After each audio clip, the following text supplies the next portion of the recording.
Yo, Atlas speaking and welcome to part 6 of What If I Was Reborn in Attack on Titan as a civilian nobody with the gamer system. Let the tale begin. Chapter 101, The Power of the Nine Titans. Parody Island. The Marley Empire. The Eldians. The Vow renouncing war.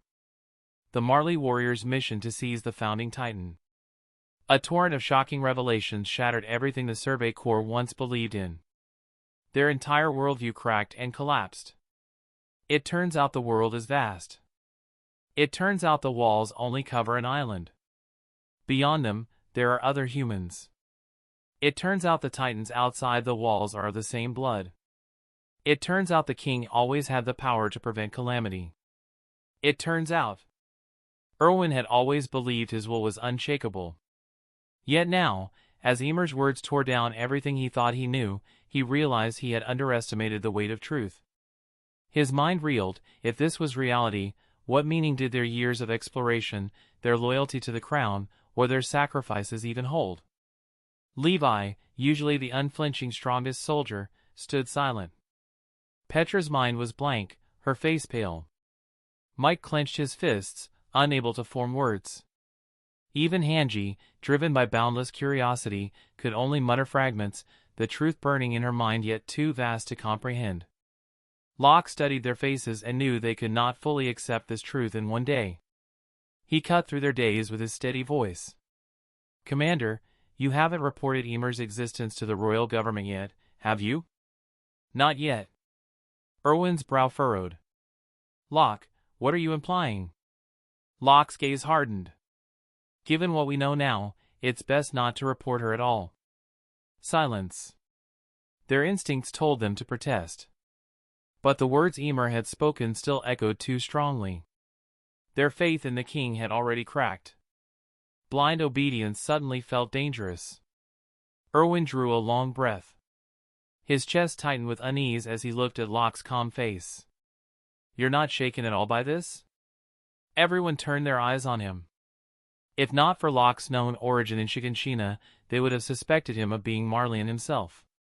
"Of course I was shaken," Locke admitted, a faint smile on his lips.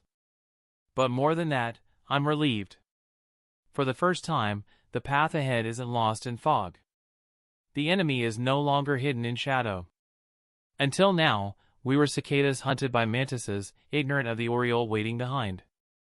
From this moment, we are no longer blind prey." Erwin's lips parted before he realized he was speaking. "Then we must become the oriole." Locke's eyes glinted. "Exactly. But only if the royal government doesn't chain us down." "And tell me, do you think that's likely?" Erwin's expression darkened. He turned sharply toward Ymir, his jaw tight. "Very well. I'll leave her in your hands, Locke. For now, she cannot transform again, not in front of outsiders." "Understood."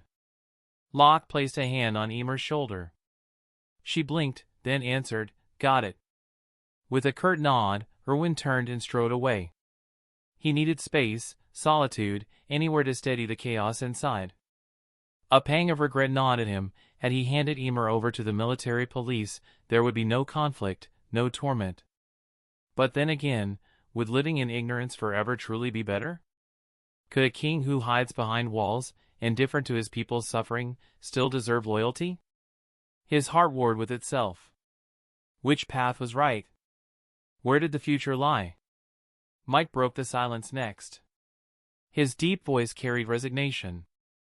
"I'll pretend I never heard a word of this. I'm a soldier. Orders are all that matter." He gave Locke and Ymir one last heavy look before leaving. "Same here," Levi muttered flatly. He turned and walked off, hands shoved in his pockets. Hanji lingered, her excitement rekindled. "Locke, I could." "No." Ymir's voice cut her short. Her eyes were steady, her tone resolute. "I know what you want. But I won't be anyone's experiment. I'll only follow the captain." Locke stepped in before Hanji could argue further. "Leave it for now. If we draw too much attention, the military police will start circling. Ymir must remain hidden." Hanji's lips curled into a smile despite the rejection. Temporary, then. I understand. She waved and turned to leave, her grin hiding a calculating expression once her back was turned. Her mind was already racing. One by one, they departed, until only Locke, Emer, and Petra remained in the valley. The two women stood in silence, their thoughts tangled and heavy. Locke sensed their need for privacy and broke the quiet with a faint smile. You two talk. I'll be waiting at the exit. Without another word, he turned and walked toward the mouth of the valley, his silhouette shrinking as the afternoon light spilled across the stone walls. Chapter 102, They've all withdrawn.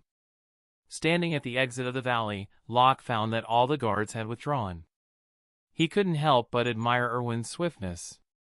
He immediately thought about many things to come. Erwin and other senior members of the Survey Corps already knew many secrets of this world. After they digested and accepted these truths, many plans could finally be put on the agenda. Of course, the premise was that Erwin and the others would not stubbornly maintain their original loyalty to the royal government and the king within the walls. But Locke believed that as members of the Survey Corps, soldiers who rationally sought the mysteries of the world outside and carried their own independent thoughts and pursuits, they would not disappoint him. And if things really developed toward the worst situation, Locke still had a final card up his sleeve. That was Grisha Yeager. Although the time was not right now, once an uncontrollable situation arose, Grisha could seize the founding Titan's power in advance, controlling not only the countless pure Titans outside the walls, but even the colossal Titans slumbering within them, thus forcing the subsequent plan to unfold. Of course, this was the worst scenario, and also Locke's trump card. Although Emer had already stepped into the open, Grisha remained hidden in the dark, a powerful secret ally known only to Locke. It was just that this ally's will to fight left much to be desired. Locke thought he would need to find an opportunity to make that very clear. Aaron's future way of fighting could serve as a reference. Grisha didn't need to reach that same level, but he needed at least the strength to fight. With this thought, the sound of footsteps reached him. Petra and Emer walked out of the valley side by side. Both of them had red eyes, clearly having just cried. Emer must have told Petra about her past. How damn gentle she is, Locke thought. As a fighter of the Survey Corps, Petra was undoubtedly competent, but her gentle nature never changed. At this moment, she had clearly chosen to accept Emer's tragic life, even feeling distressed for her. As if to confirm his guess, Petra stepped forward and said softly, Locke, I hope I can be responsible for Emer's daily care from now on. Shouldn't you be responsible for this? Locke said with a faint smile. Hearing this, Petra's eyes softened with gratitude. Thank you. You're welcome. Turning his gaze to Emer, Locke said calmly, from now on, follow Petra and learn how to use the vertical maneuvering gear. You're a member of the Survey Corps now. Also, without my permission, you cannot transform. Showing off your captain's authority so soon? Emer muttered. This isn't authority. It's an order. Only this way can I guarantee your safety, Locke replied firmly. He didn't want Emer to spiral out of control. Restraining her was necessary. Locke thought so, and Erwin, who still wasn't familiar with Emer, was even more cautious. The Survey Corps had not taken surveillance measures against her, not because they trusted her, but because they trusted Locke. And Locke, understanding this, could not afford to make mistakes. You look reliable, Captain, even though you're just a 14-year-old kid, Emer said, her tone slowly regaining its edge. Locke ignored her jab. Instead, he asked, since you gained the Titan's power, how many times have you transformed? No more than 5 times, Emer admitted. No more than 5. No wonder, Locke murmured. When Emer became the Jaw Titan, her face and hands lacked hardened armor, and her limbs were undersized. She had no strength to speak of. The memory of her being beaten by several pure Titans was still vivid. Even Frida Rice, who bore the founding Titan, had been unable to overcome Grisha, who was far from a skilled fighter. It was clear, the Titan's power was weak at first and needed relentless training to improve. Perhaps there were special methods to strengthen it, or perhaps each inheritor adapted differently, but the fact remained, Ymir's jaw titan was terribly weak. "I don't like the way you're looking at me," Ymir grumbled. Here in the empty valley, with all secrets laid bare, she almost wanted to transform and beat Locke senseless. But remembering how easily he cut down titans like wheat, she decided it wasn't wise to deliver herself up like fodder. Staying alive mattered more. "You're weak," Locke said evenly, "but you have potential. Compared to the armored titan, the colossal titan, and the female titan, you're far too underdeveloped. You haven't drawn out your power. You need training." "I don't want to become a titan." Ymir shook her head hard. Every time she transformed, unwanted memories tore through her mind. She hated that state. "Locke, please." Petra, who knew Ymir's pain, looked at him pleadingly. Locke's eyes remained firm. "You must grow stronger. If you remain useless, even if I can tolerate it, the others won't. You've already revealed all your secrets. The only reason you haven't been reported is because of your titan power." "How cruel," Petra whispered. Her heart told her Locke was being pragmatic, but her emotions resisted it. "The world is cruel," Locke said quietly. Then he fixed his gaze on Ymir once more. "I'll ask you one last time, are you willing to train your titan power?" What a heartless captain. "But even if I don't want to face those memories, I want to live more than I want to run away. And now, I have something I truly want to protect." Chapter 103. In the following days, Locke's life became very regular. Each day was either spent training or on his way to train, with the rare free moments reserved for time with his family. Aaron was still determined to join the Survey Corps. This time, however, Carla did not openly object. There was clearly a reason behind Grisha's silence on the matter. With little time left, he had already begun preparing for the day Aaron would inherit the Attack Titan. The process would be cruel, but there was no other path. Aaron, of course, knew nothing of this. He was simply thrilled that his dream was no longer being denied. Abandoning his clumsy three-sword style, he focused on dual blades and proper balance training instead. Driven by his enthusiasm, Mikasa occasionally joined the practice out of boredom. Yet even with only a few sessions, her progress far outstripped Aaron's. She had already begun to display both outstanding physical ability and natural talent, unmistakable signs of the Ackerman bloodline's strength. As for Harry's family, their lives had settled into a comfortable rhythm. Thanks to Locke's influence and Harry's own abilities, he secured a stable position with the Survey Corps and avoided conscription into the front lines. In such a harsh society, peace and stability were treasures. One morning, after breakfast with Aaron and Harry's family, Locke set out for the valley. After some work had been done to clear and isolate the area, it had become Ymir's designated training ground. As soon as Locke arrived, he saw Ymir in her jaw titan form darting through the forest at surprising speed. Her clawed fingers gleamed like blades, leaving deep scars in every tree she raked. The sight showed just how sharp her claws really were. The forms of the 9 titans vary by inheritor, Locke thought. Even among the Attack Titan, the difference between Aaron and Grisha's forms was significant. But Ymir, her jaw titan is far weaker than it should be. Over the past days, Ymir had trained relentlessly, staying in her titan form until her body could endure no more before reverting.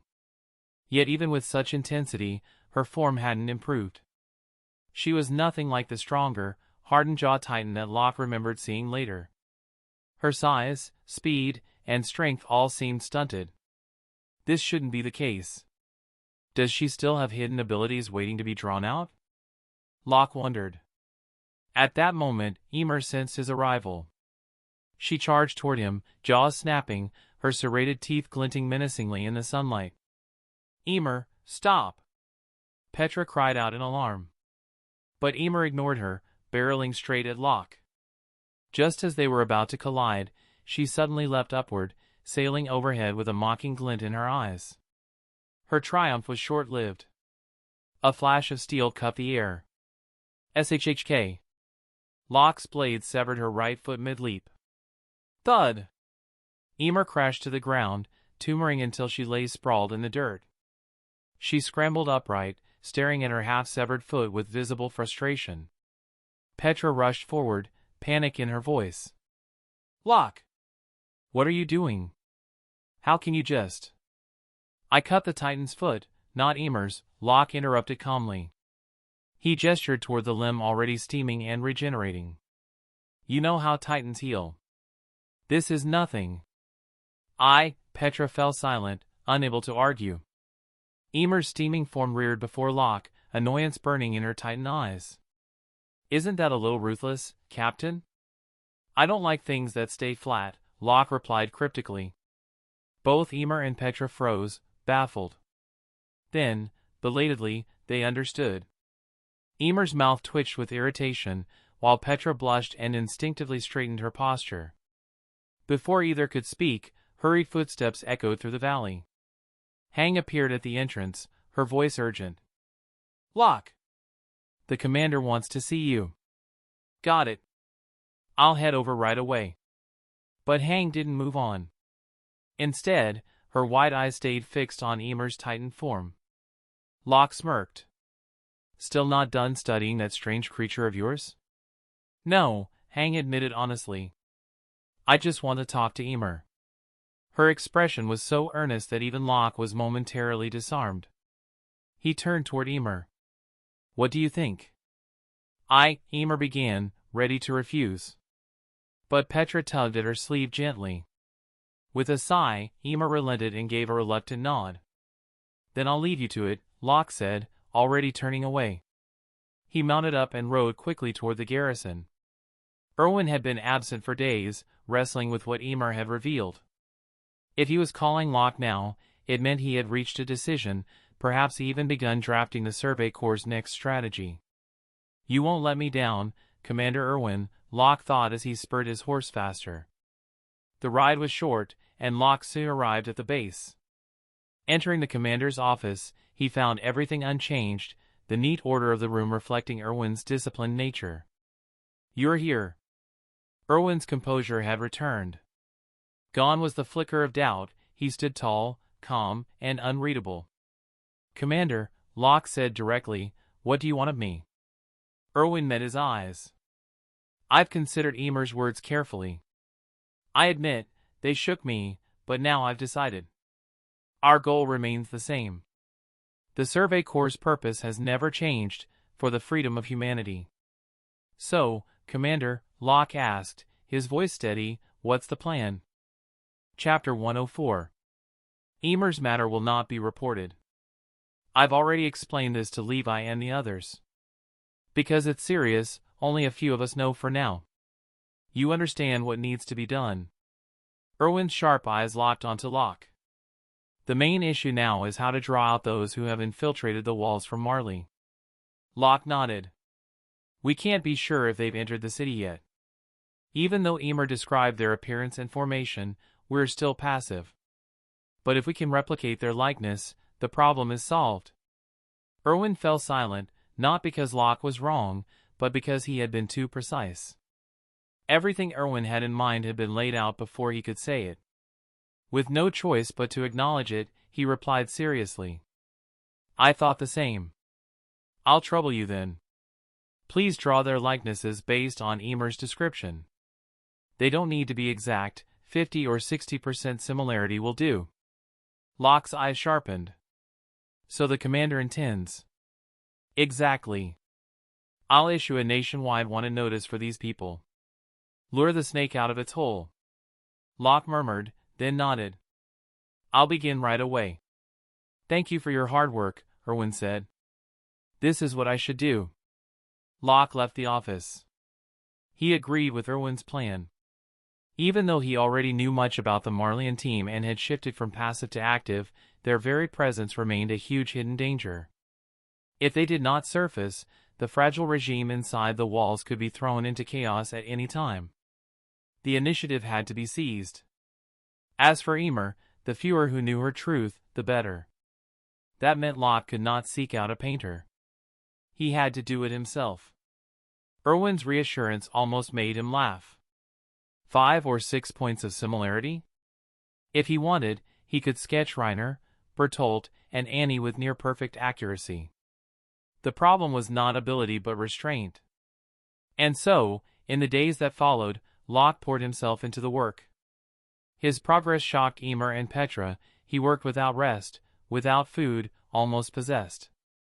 Within 5 days, he completed portraits of Reiner, Bertolt, and Annie. His level could have reached 90% similarity, but he intentionally restrained himself, settling for 60 to 70. One could not reveal everything too quickly. A measure of concealment was always wise. Even so, his skill stunned all who saw it. After 3 more days of preparation, and with the cooperation of printing houses and newspapers, the wanted notices were spread across the walls. In every district, from bustling cities to quiet villages, the faces of the 3 appeared under the Corps' seal. The bait had been set. Now came the question, would the prey bite? The Survey Corps had gathered nearly 1,000 soldiers in the Illumia district, keeping only minimal detachments for garrison and stability. All others remained on alert. The atmosphere was tense, thick with anticipation. Most soldiers did not know the reason, but they could sense it in the air. Something was coming. For several days, nothing happened. The streets remained calm, life continued, and some began to think the notices had failed. But Locke knew better. Reiner and the others could not ignore them. The moment they saw the sketches, even imperfect, their minds would leap to Emer. Suspicion, fear, and urgency would follow. And when that happened, they would be forced to act. If the resemblance increased in future postings, their ability to hide would collapse entirely. They could not risk it. They had already seen the Survey Corps' strength firsthand. A reckless assault on the walls would bring only disaster. Without Marley's aid they could not summon, their only option was to move in secret. A choice had to be made. Far to the north, in the Stohis district of Walrose, 3 cloaked figures waited in line for relief bread. After receiving their rations, they turned toward an alley. As their eyes fell upon the notices pasted on the wall, their bodies stiffened. Their hearts pounded. Around them, civilians murmured with excitement. The Survey Corps is generous this time. Capture these 3, and not only will you earn a fortune, you'll win the right to live in the interior. Tempting, isn't it? Talk is cheap. If you're serious, go find them. Forget it. Luck decides these things. If I run into them, I'll act. I'm sick of living like this anyway. Same here. If the walls fall again, we're finished. Better to live near the king, safe behind stone. Pity no one knows where they are. Who could find them? Who knows? Maybe fate will decide. The chatter buzzed on. The 3 cloaked figures lowered their heads and quickened their steps, disappearing into the shadows of the alley. Though the townsfolk noticed, no one thought much of it, already too absorbed in dreams of bounties and freedom. Chapter 105. The 3 cloaked figures in the alley were none other than Reiner, Bertolt, and Annie, who had already slipped inside the walls. Why now? Bertolt whispered, his voice trembling with panic. Reiner's jaw clenched, his expression grim.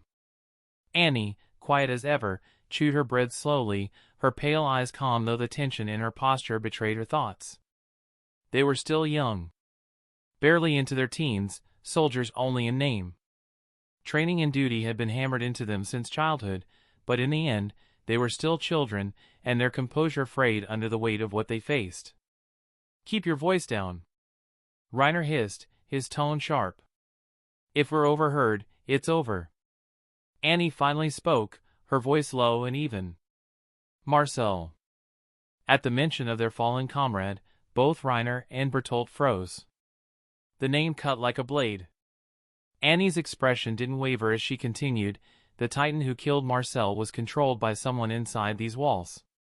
That's the only explanation. That's why we've been exposed. Reiner's face twisted. His hands balled into fists as he muttered, damn it. If that's true, then everything changes.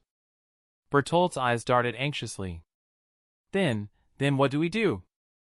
Our identities, our faces, they're out there for everyone to see. If we move around, we'll be caught. We can't keep this up. He leaned closer, lowering his voice to a desperate whisper. What if we go back to Marley? But the silence that followed crushed his fragile hope. Neither Reiner nor Annie gave the slightest sign of agreement. Annie's expression was cold, unreadable. Reiner only shook his head. The Jaw Titan's power is here, inside the walls, Bertolt tried again, pleading.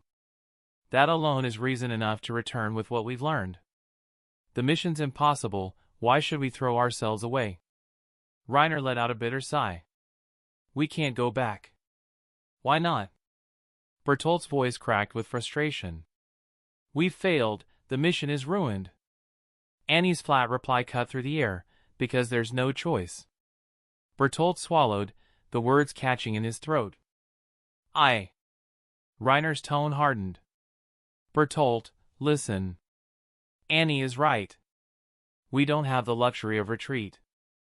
If we return now, what do you think Marley will do? We lost the Jaw Titan. That failure doesn't just fall on us, it falls on our families. Do you understand? Even if we returned, we'd be crushed under punishment. His voice dropped, heavy with grim resolve. So the only way forward is to take back what we lost. We find the one who killed Marcel. Bertolt's lips quivered. You mean? Reiner's teeth ground together. Yes. The bastard who stole the Jaw Titan. The words left no room for doubt. Bertolt's legs felt weak. But, how? We don't even know who they are, or where to find them. Annie stood, brushing crumbs from her cloak. She shoved the last bite of bread into her mouth, her gaze sharp with determination that cut through even her own hesitation. Then we make them come to us. Reiner rose to his feet, clapping a hand on Bertolt's trembling shoulder. You heard her. Let's move. Bertolt's hands clenched helplessly at his sides. Damn it, this is all his fault. That bastard's fault. With that, the three of them slipped out of the alley, their shadows melting into the streets of Stohis. Meanwhile, at the Survey Corps headquarters, the tension was suffocating. In the commander's office, Erwin, Levi, Locke, Hang, Emer, and Petra had gathered to prepare for what was to come. The air was thick with unease. Every gaze seemed to drift toward Emer. Feeling their stares, Emer threw up her hands. Don't look at me like that. Locke should have told you, I'm not fast, I'm not strong, my bite isn't anything special. My claws can tear through a titan, sure, but against those warriors? I'm nothing. I'll need you to handle it. Locke's voice was steady, cutting through her excuses. No one expects you to carry this fight. But when the time comes, I do expect you to act. Don't just stand aside, or worse, do something reckless. Emer stiffened, then gave a solemn nod. Fine. I'll follow your orders. Levi's piercing glare lingered on her, and Emer felt her stomach twist. It was as if a blade hovered at her throat. Sweat beaded at her temple. Erwin's voice broke the silence. Calm, but carrying weight. This is a test for you, Emer. If you prove useful, if you aid us, even with your identity revealed, we will protect you. But if you falter, Locke knows what to do. Without hesitation, Locke answered, I'll cut off her limbs first. Erwin nodded once. Good. Emer's mouth twitched into a bitter smile, muttering under her breath, cold-blooded. But part of her chest eased. Limbs could heal. Death was final. Locke's ruthlessness was, in a twisted way, mercy. No one dwelled on her.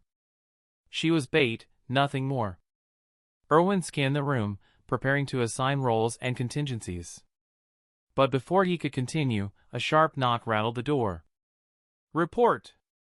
A soldier burst in, breathless. The patrol has found clear climbing marks on the outer wall, more than 10 kilometers east of Stohis district. They look like fingerprints. The words sent a ripple through the room. Fingerprints. On the wall. The implications froze everyone in place. If the Titan could climb the walls, then the centuries of safety they promised were nothing but a fragile lie. Humanity's sanctuary would mean nothing. Erwin's chair scraped back as he shot to his feet, his voice commanding and fierce. "We found them. Prepare to mobilize, Stohis district, at once." "Yes, Commander," the room chorused. The Survey Corps, already on edge, snapped into motion like a drawn bowstring loosed. Within minutes, orders rang through the halls. Horses were saddled, gear fastened, blades checked. Less than half an hour later, the Corps thundered out from headquarters, heading for Stohis under the cover of night. Locke tightened the straps of his vertical maneuvering gear as he rode, his thoughts sharp as steel. "This time, we cannot let them slip away. Reiner, Bertolt, Annie, if they remain free, the danger to humanity is endless. Their Titan powers must be taken. Controlled."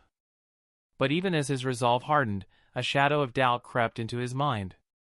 Would the hidden king of the walls permit such a power shift? Would humanity itself survive the clash that was about to erupt? The night wind howled as the Survey Corps advanced, unaware that the greatest test of their unity and strength loomed just ahead in Stohis. Chapter 106. Because the Survey Corps needed to reach Stohis district as quickly as possible, Erwin had chosen the shortest path. The plan was to move directly north from the Ermich district, pass through Walsina, cut vertically through the interior, and then head for Stohis at the northern end of Walrose. It was, without a doubt, the most efficient route, fast and direct. But there was one major obstacle: the military police. Among the 4 branches of the military police held the highest authority. Guarding the king, maintaining order within the interior, and enjoying privileges far above the garrison or Survey Corps, they had long been a symbol of power and arrogance. Only the top 10 graduates from each training corps class were eligible to join, which only fueled their pride. They lived comfortably in the safety of the interior, far removed from the dangers of the outside world. To the Survey Corps, who risked their lives beyond the walls, the military police were nothing but self-serving parasites. And to the military police, the scouts were reckless fools, disturbing the fragile peace of humanity with their dangerous expeditions. So, when Locke's regiment entered Sina, it was no surprise that they were stopped almost immediately by a squad of military police. "Those bastards are making things difficult for us again," Aluo grumbled irritably from horseback. "They pull this every time we pass through Walsina." ELD, riding beside him, gave a bitter laugh. "They need to remind us who's in charge. Typical interior arrogance. Put one of these clowns against a Titan and they'd piss themselves before drawing a blade." Even Gunther, usually reserved, couldn't hide his disdain. "Useless parasites. They'll never understand what it means to fight for humanity." Petra said nothing, her gentle face hardened as her eyes followed the approaching soldiers. Even she, kind as she was, couldn't look at the military police without disgust. Inside the lead carriage, Emer leaned lazily against the wall, peeking out the small window with a grin. "Captain," she said, her tone playful as always, "your squad really hates those guys. Do we have some kind of grudge with them?" Locke's eyes narrowed slightly. His hand rested calmly against the scabbard of his blades. "Not a grudge," he said evenly. "Just different sides of the same coin. They're guardians of the king's peace. We're destroyers of it. Conflict is inevitable."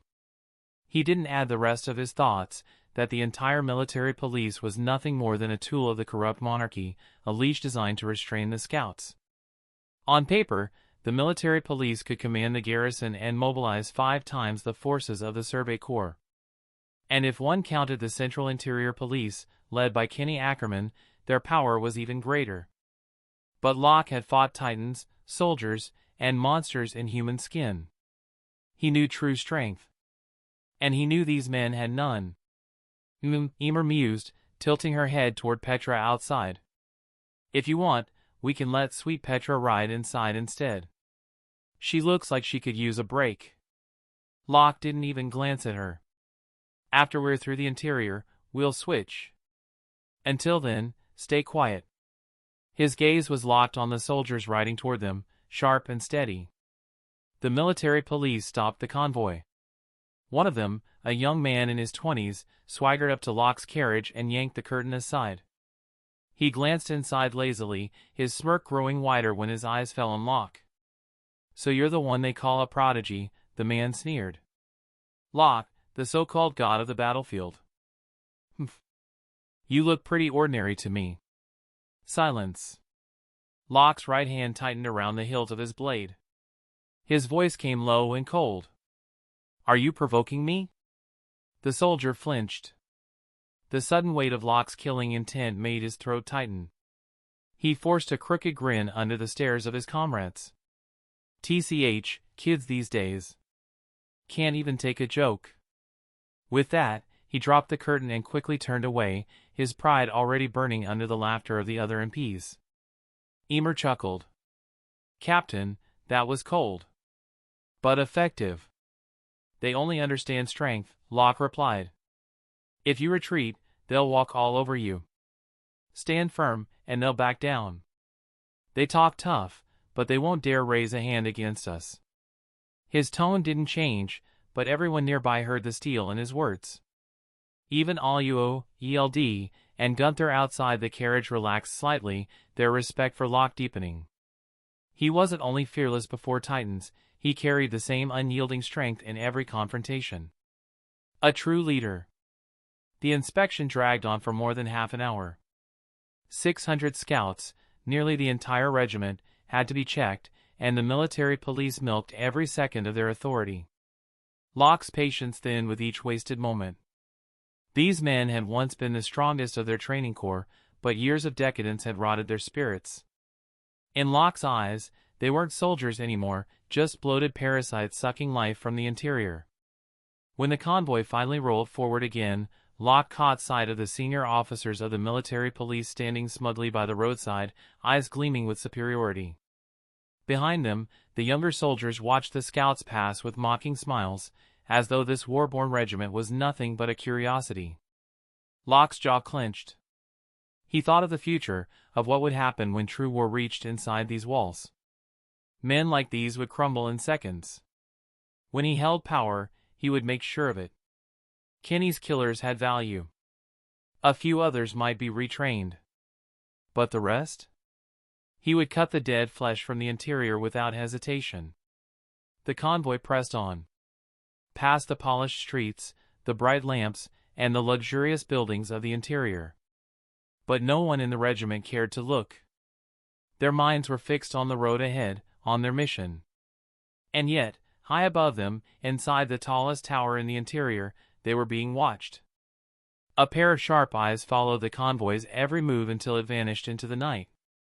The man lowered his gaze at last and turned to his aide. "Did Irwin give a reason for this operation?" The aide bowed. "Yes, Mr. Premier. Captain Irwin reported that the Survey Corps is heading to the Stohis district to maintain stability." Premier Darius Sackley's lips curled into a quiet smile. "Maintain stability, is it? Ha! Tell me, do you believe that nonsense?" Chapter 107. Once the regiment passed beyond the interior, their path was clear. No more checkpoints, no more sneering military police to slow them down. The Survey Corps convoy pressed on through the night at full speed, their horses pounding the dirt roads toward Stohis district. Only when they were 20 kilometers away from their target did Irwin finally call a halt.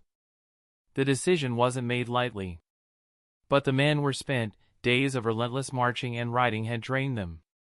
Even the strongest soldier could only give 70% of their strength in such a state.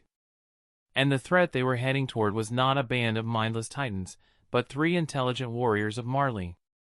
To face such enemies half-prepared would be suicide. So the scouts made camp under the moonlight, a ring of fires burning in the fields outside the tree-line. Locke's squad huddled around one of the flames, their faces glowing orange in the flickering light. The smell of stew drifted up from the iron pot suspended over the fire, rich and warm. For days, they had ridden with nothing but hard bread in their packs. Tonight, Petra had insisted on cooking something proper, and the aroma alone lifted the spirits of the weary soldiers. Nearby teams cast envious looks in their direction, noses twitching at the scent. A stew cooked by Petra was a rare blessing in this harsh world. Aluo noticed the glances and scowled. "Back off, you vultures," he muttered under his breath, glaring at the men nearby like a dog guarding its meal. ELD smirked. "Relax, they're only jealous. You're acting like they're going to storm the pot." But Aluo's protective stance only made Gunther chuckle. Inside the circle of firelight, Locke suddenly drew both of his blades. The metallic rasp cut through the crackling night air, and in an instant, every scout in earshot was on their feet, hands flying to their own hilts. The other squads reacted just as quickly, the tension snapping through the camp like a spark on dry grass. The Survey Corps lived on a knife's edge. It was instinct to be ready. Then Locke gave a small, embarrassed smile. "Relax. I was just cleaning my blades." Exhales of relief rippled across the circle. ELD shook his head, rubbing his temple. "Damn it, Locke. Some of us thought we were about to be ambushed." Aluo threw up his hands. "You nearly shaved 10 years off my life. A rookie mistake." Before Locke could reply, Emer smirked from her seat by the fire. "Oh, please. It's not his fault you're all so jumpy." Aluo's head snapped toward her. "What did you just say?" His voice went high, like a cat whose tail had been stepped on. "I said you're timid," Emer replied casually, leaning toward Petra as though seeking her shelter. Petra sighed, caught between them, and gave an apologetic smile to the others. "That's it, I'm done with her," Aluo muttered, crossing his arms. "I'll stick close to Petra. Safer that way." ELD and Gunther exchanged a knowing look. ELD chuckled. "Careful, Aluo. Locke's right there. You're asking for a beating." Aluo's face stiffened, and he turned quickly. "Hey, Locke, you know I wasn't talking about you, right?" Locke only shrugged, feigning ignorance. "I don't know. Sounded like you were." He sheathed his swords and took the steaming cup Petra handed him. A sip later, his expression softened, and for a moment, he looked like just another boy, warmed by the simple comfort of a hot meal. "Delicious," he murmured.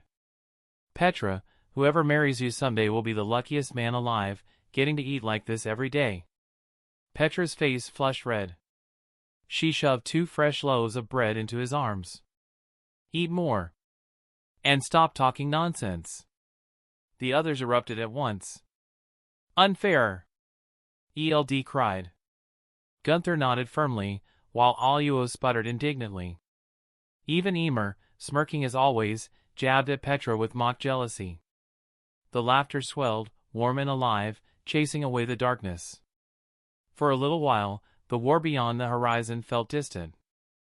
For a little while, they were simply comrades sharing a meal. Locke let the corner of his mouth tilt upward. He wanted to remember this, the rare moments of light in a world so full of shadow. At the command tent, the atmosphere was very different. "There are still more than 3 hours until dawn," Erwin said, eyes narrowed over the map spread across the table. "At first light, we move into Stohis." The officers around him nodded grimly. Erwin's voice carried no hesitation now. Whatever doubts had lingered in his heart about the king and the government were set aside. He had long despised the corruption festering at the core of humanity, but he could not yet strike against it. Not now. First, the outside threat had to be dealt with. The warriors from Marley had to be captured, or killed. Only then could he turn his gaze inward to the reforms he envisioned. Even so, a part of him clung to the possibility that Emer's warnings had been lies, that her knowledge of the king was meant to sow discord within the walls. It was the faintest thread of doubt, but Erwin grasped it, if only to ease the burden of his choices. "Captain," Hang spoke up hesitantly. "Why didn't you invite Locke to this briefing? With his experience, his insight, I'd say he deserves to be here." Several of the others glanced at Erwin in agreement. To them, Locke was more than just a soldier. He was sharp, unbound by tradition, loyal, and terrifyingly gifted. A young man who could be trusted in the field when everything else fell apart. But Erwin only shook his head. He's occupied with Emer for now. And that is where I need him. The words were blunt, but Erwin's expression carried something heavier. He admired Locke's potential, his uncanny instincts, and the way his mind broke through walls of conventional thinking. Yet that same brilliance unsettled him. No boy of 14 should think and act with such precision, such ruthlessness. Erwin had even considered the possibility that Locke was not acting alone, that some hidden hand guided him. He had looked into Locke's past, traced it back to a doctor named Grisha Jaeger. But Grisha, as far as records showed, had lived quietly inside the walls for years, healing the sick, raising no suspicion. If there was a hidden puppet master, Erwin had found no evidence. Which left him with only one conclusion: Locke's genius, his ambition, his darkness, they were his own. And that frightened Erwin more than he cared to admit. Could such a person ever be controlled? Or was he destined to outgrow even Erwin's command? For now, Locke remained a soldier of the Scouts, loyal and steady. But Erwin knew, someday, the balance would tip. And when it did, humanity itself might feel the weight. Chapter 108. The first rays of morning light cut through the misty veil that lingered above the rooftops of Stohis. Golden warmth spilled across the cobblestones, brushing against the faces of townsfolk who squinted upward as if savoring a fleeting blessing. But before anyone could bask in its calmness, the sound of boots and hooves thundered down the main avenue. The unmistakable sight of a vast convoy entered Stohis district, flags of the Survey Corps fluttering in the breeze. Rows of horses, wagons, and soldiers marched in formation, their presence so heavy it silenced chatter before it sparked again in hushed voices. From the windows of cramped houses and shops, residents craned their necks, curiosity overtaking caution. The wings of freedom. It's the Survey Corps. Are they planning another expedition beyond the walls? Look at their numbers. That's more than usual. If they could reclaim Wall Maria, maybe we wouldn't be suffocating like this in overcrowded districts. Don't be naive. Outside are Titans, tens of thousands. How could a few hundred soldiers clear them all? It may be difficult, but isn't hope better than despair? Or maybe they're just putting on a show. They could ride out, make some noise, then turn back as always. Despite the skepticism, there was an undeniable shift in tone compared to the years before Shiganshina's fall. Where once the Corps had been mocked as wasteful fools throwing away lives, now there was respect, some even admiration. The truth was simple: only the Survey Corps still dared to fight Titans. The garrison sat idle, content with their rations and alcohol. The military police buried themselves in corruption and self-indulgence behind Walsina. When danger pressed against humanity, only these men and women bore the burden. The younger recruits, riding near the middle of the convoy, noticed the change in the air. For the first time, they weren't greeted by insults or thrown stones but by something that resembled faith. Tears pricked in some eyes, hidden beneath helmets. Finally, after years of being scorned, the people began to see them not as parasites, but as the shield humanity desperately needed. Locke, perched firmly atop his horse, took it in quietly. His head shadowed his face, but his thoughts flickered between cynicism and understanding. Only when desperation claws at their throats do people realize who protects them, he reflected. But I can't hate them for it. They've been caged by ignorance, trained by the king's government to keep their world small. Their narrow vision isn't malice, it's all they know. Even so, his chest carried no warmth for the crowd's cheers. To him, they were still strangers, victims of their own confinement. Change would never come from their hopes alone. Change demanded power. And opportunity. He cast a glance toward the carriage trundling beside the horses. Through the open slit of a window, Petra and Emer sat resting, their eyes closed in brief peace. For an instant, Locke envied their ease. Women didn't endure the ache of hours in a saddle. But comfort was a luxury he couldn't afford to linger on. Somewhere in these very streets, Reiner, Bertolt, and Annie could be watching. If they chose to strike here, amidst the crowded houses, the Corps would be crippled. Civilians would die in droves. It would be a massacre, and Erwin knew it. That was why their true destination was not Stohis itself. The commander's plan was simple but brutal: march through the district, leave via the outer gate, and bait the enemy into a confrontation outside the walls. There, with no innocents at risk, the Survey Corps could fight without restraint. But for that plan to work, the enemy needed to take the bait. Locke's grip tightened around his reins. He'd ordered ELD, Oruo, and the others in his squad to stay alert. They didn't understand why, not fully, but they obeyed. Better confusion. Then complacency. The convoy pressed on. By the time they reached the central thoroughfare of Stohis, the towering outer wall loomed close. Another 20 minutes and they would be at the gate. Yet Locke's thoughts turned grim.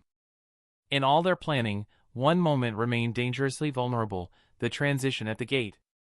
Moving such a large force beyond the wall required time. Soldiers and supplies couldn't simply vanish at once. Wagons had to be lifted by the great elevators, horses guided through narrow channels. For those precious minutes, the Corps would be stretched thin, divided, exposed. If they choose that moment to strike. His jaw clenched. Then we'll bleed to hold them back. Beneath his hood, his expression hardened to cold steel. Around him, most comrades bore serious faces but not the same weight of awareness. For many, this was still just another march, another venture into mystery.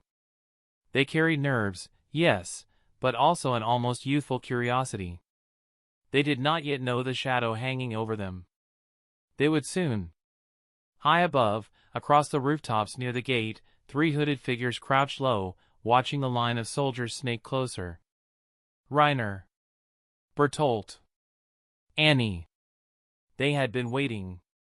Finally, Bertolt muttered, breath tight with nerves. Do we strike now?" The anxiety in his tone betrayed him. Among Marley's warrior candidates, his physical ability was exceptional. But when pressure bore down, his courage cracked. Retreat, hesitation, that was always his instinct. Reiner's hand pressed on his shoulder firmly. His whisper carried steadiness. "Not yet. They're too far from the gate. Even if we attacked, forcing our way out of Stohis would be chaos. Too many civilians, too many chances for failure. We wait." Unlike Bertolt, Reiner's resolve was tempered, his sense of duty burned into every fiber of his being. He understood responsibility. Once he chose a path, nothing wavered him. "All right," Bertolt exhaled, though tension knotted his shoulders. He shifted, eyes darting toward the figure crouched beside them. Annie's had concealed most of her expression, but her sharp eyes never left the convoy. "They're preparing to leave the district," Annie observed flatly. "The gate's closed now. That means they'll use the elevators. That's where we strike. They'll be scattered, vulnerable. Our chances of success rise." Her words carried no hesitation, only calculation. Yet, after a moment, her lips tightened. "But..." Her voice lowered, barely audible. "Is he with them?" The weight behind her tone was clear. She meant the one with the power of the founding titan. Reiner's eyes narrowed, then gave a single, decisive nod. He should be. For them, the ability to go beyond the wall is everything. They'd keep him close. Bertolt nodded quickly in agreement, though his gaze lingered strangely on Annie. His expression shifted, nervous, yearning, conflicted. He opened his mouth, perhaps to speak, but Annie's glance cut him short. Cold. Distant. She turned back toward the advancing convoy, as if Bertolt's presence meant nothing at all. The three crouched in silence, hearts steadying, as the Survey Corps inched closer to their trap. The sun climbed higher, painting the rooftops in light. The district held its breath. And within the convoy, Locke's instinct screamed, the storm was near. Chapter 109. At the edge of Stohis district, the Survey Corps' operation had entered its most vulnerable stage. Long iron elevators creaked and rattled as they carried soldiers, equipment, and supply wagons slowly up the towering city wall before lowering them again on the exterior side. The process was painfully slow, an unavoidable consequence of the royal government's decree to seal all gates. Without functioning gates, the elevators were their only path beyond the wall. The Corps had no choice but to endure this inefficiency. With hundreds of soldiers and wagons, it took nearly half an hour to get the bulk of the forces onto the wall. The remaining supply carriages lined up in the shadow of the inner wall, waiting for their turn. It was at this critical juncture that Captain Levi appeared, swift as a shadow. Leaping from rooftop to carriage top, he slipped through the narrow opening of one wagon without so much as stirring the horses. "You're here," Locke said, unsurprised. Levi's sharp gaze swept across the interior. Petra and Emer sat opposite Locke. When his eyes lingered on Emer, his voice dropped to a low warning. "I'm not sure if they'll attack," Levi said, his tone clipped and cold, "but you'll be ready when they do." Emer, usually sharp-tongued, merely nodded. Before the captain, the hostility she sometimes displayed melted away, replaced by instinctive caution. She could sense it clearly. Despite his small frame, Levi radiated lethal intent. Locke nodded silently. Levi lowered himself onto the wooden floor, cross-legged, hands resting lightly on his blades. He said nothing more, but his presence alone tightened the air inside the carriage. The quiet became heavy, like the pressure before a storm. Locke took a slow breath and closed his eyes, conserving energy for what was to come. He knew well that this mission followed two possible paths. The first was to capture or kill Reiner, Bertolt, and Annie here and now, if they revealed themselves.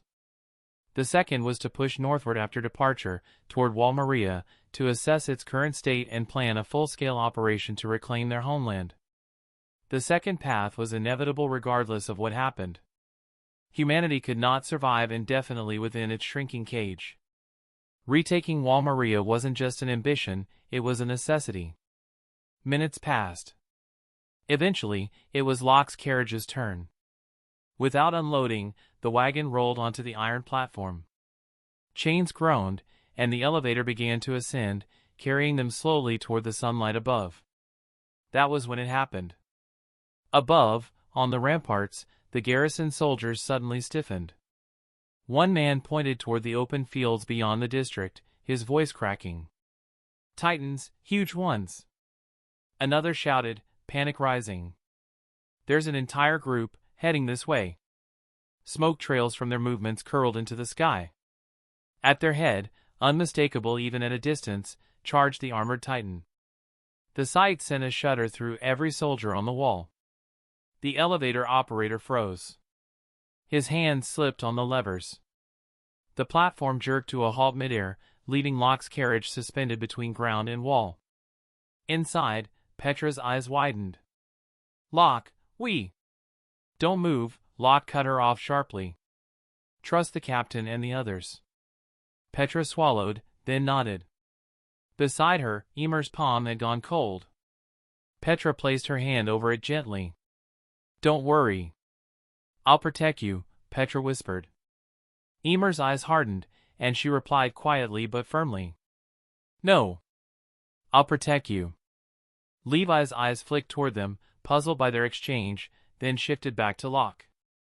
The boy only shrugged faintly, his focus unwavering. His hands rested on the hilts of his blades, mirroring Levi's readiness. Both were like coiled springs, waiting for the moment steel would sing. Above, on the wall, Erwin Smith stood tall against the wind, his eyes locked on the fast-approaching figure of the armored Titan. Dust and steam billowed in the distance as the Titan thundered toward the city with terrifying speed. "Prepare for battle." Erwin's voice rang out, unwavering. The order rippled across the wall like electricity. The garrison soldiers, pale but resolute, began evacuating civilians from the district's periphery. Messengers raced through the streets, urging the populace to flee toward the inner gate. Panic erupted almost instantly. Those who moments ago had been watching the Corps' departure with curiosity now screamed and shoved their way toward safety. Yet not everyone ran.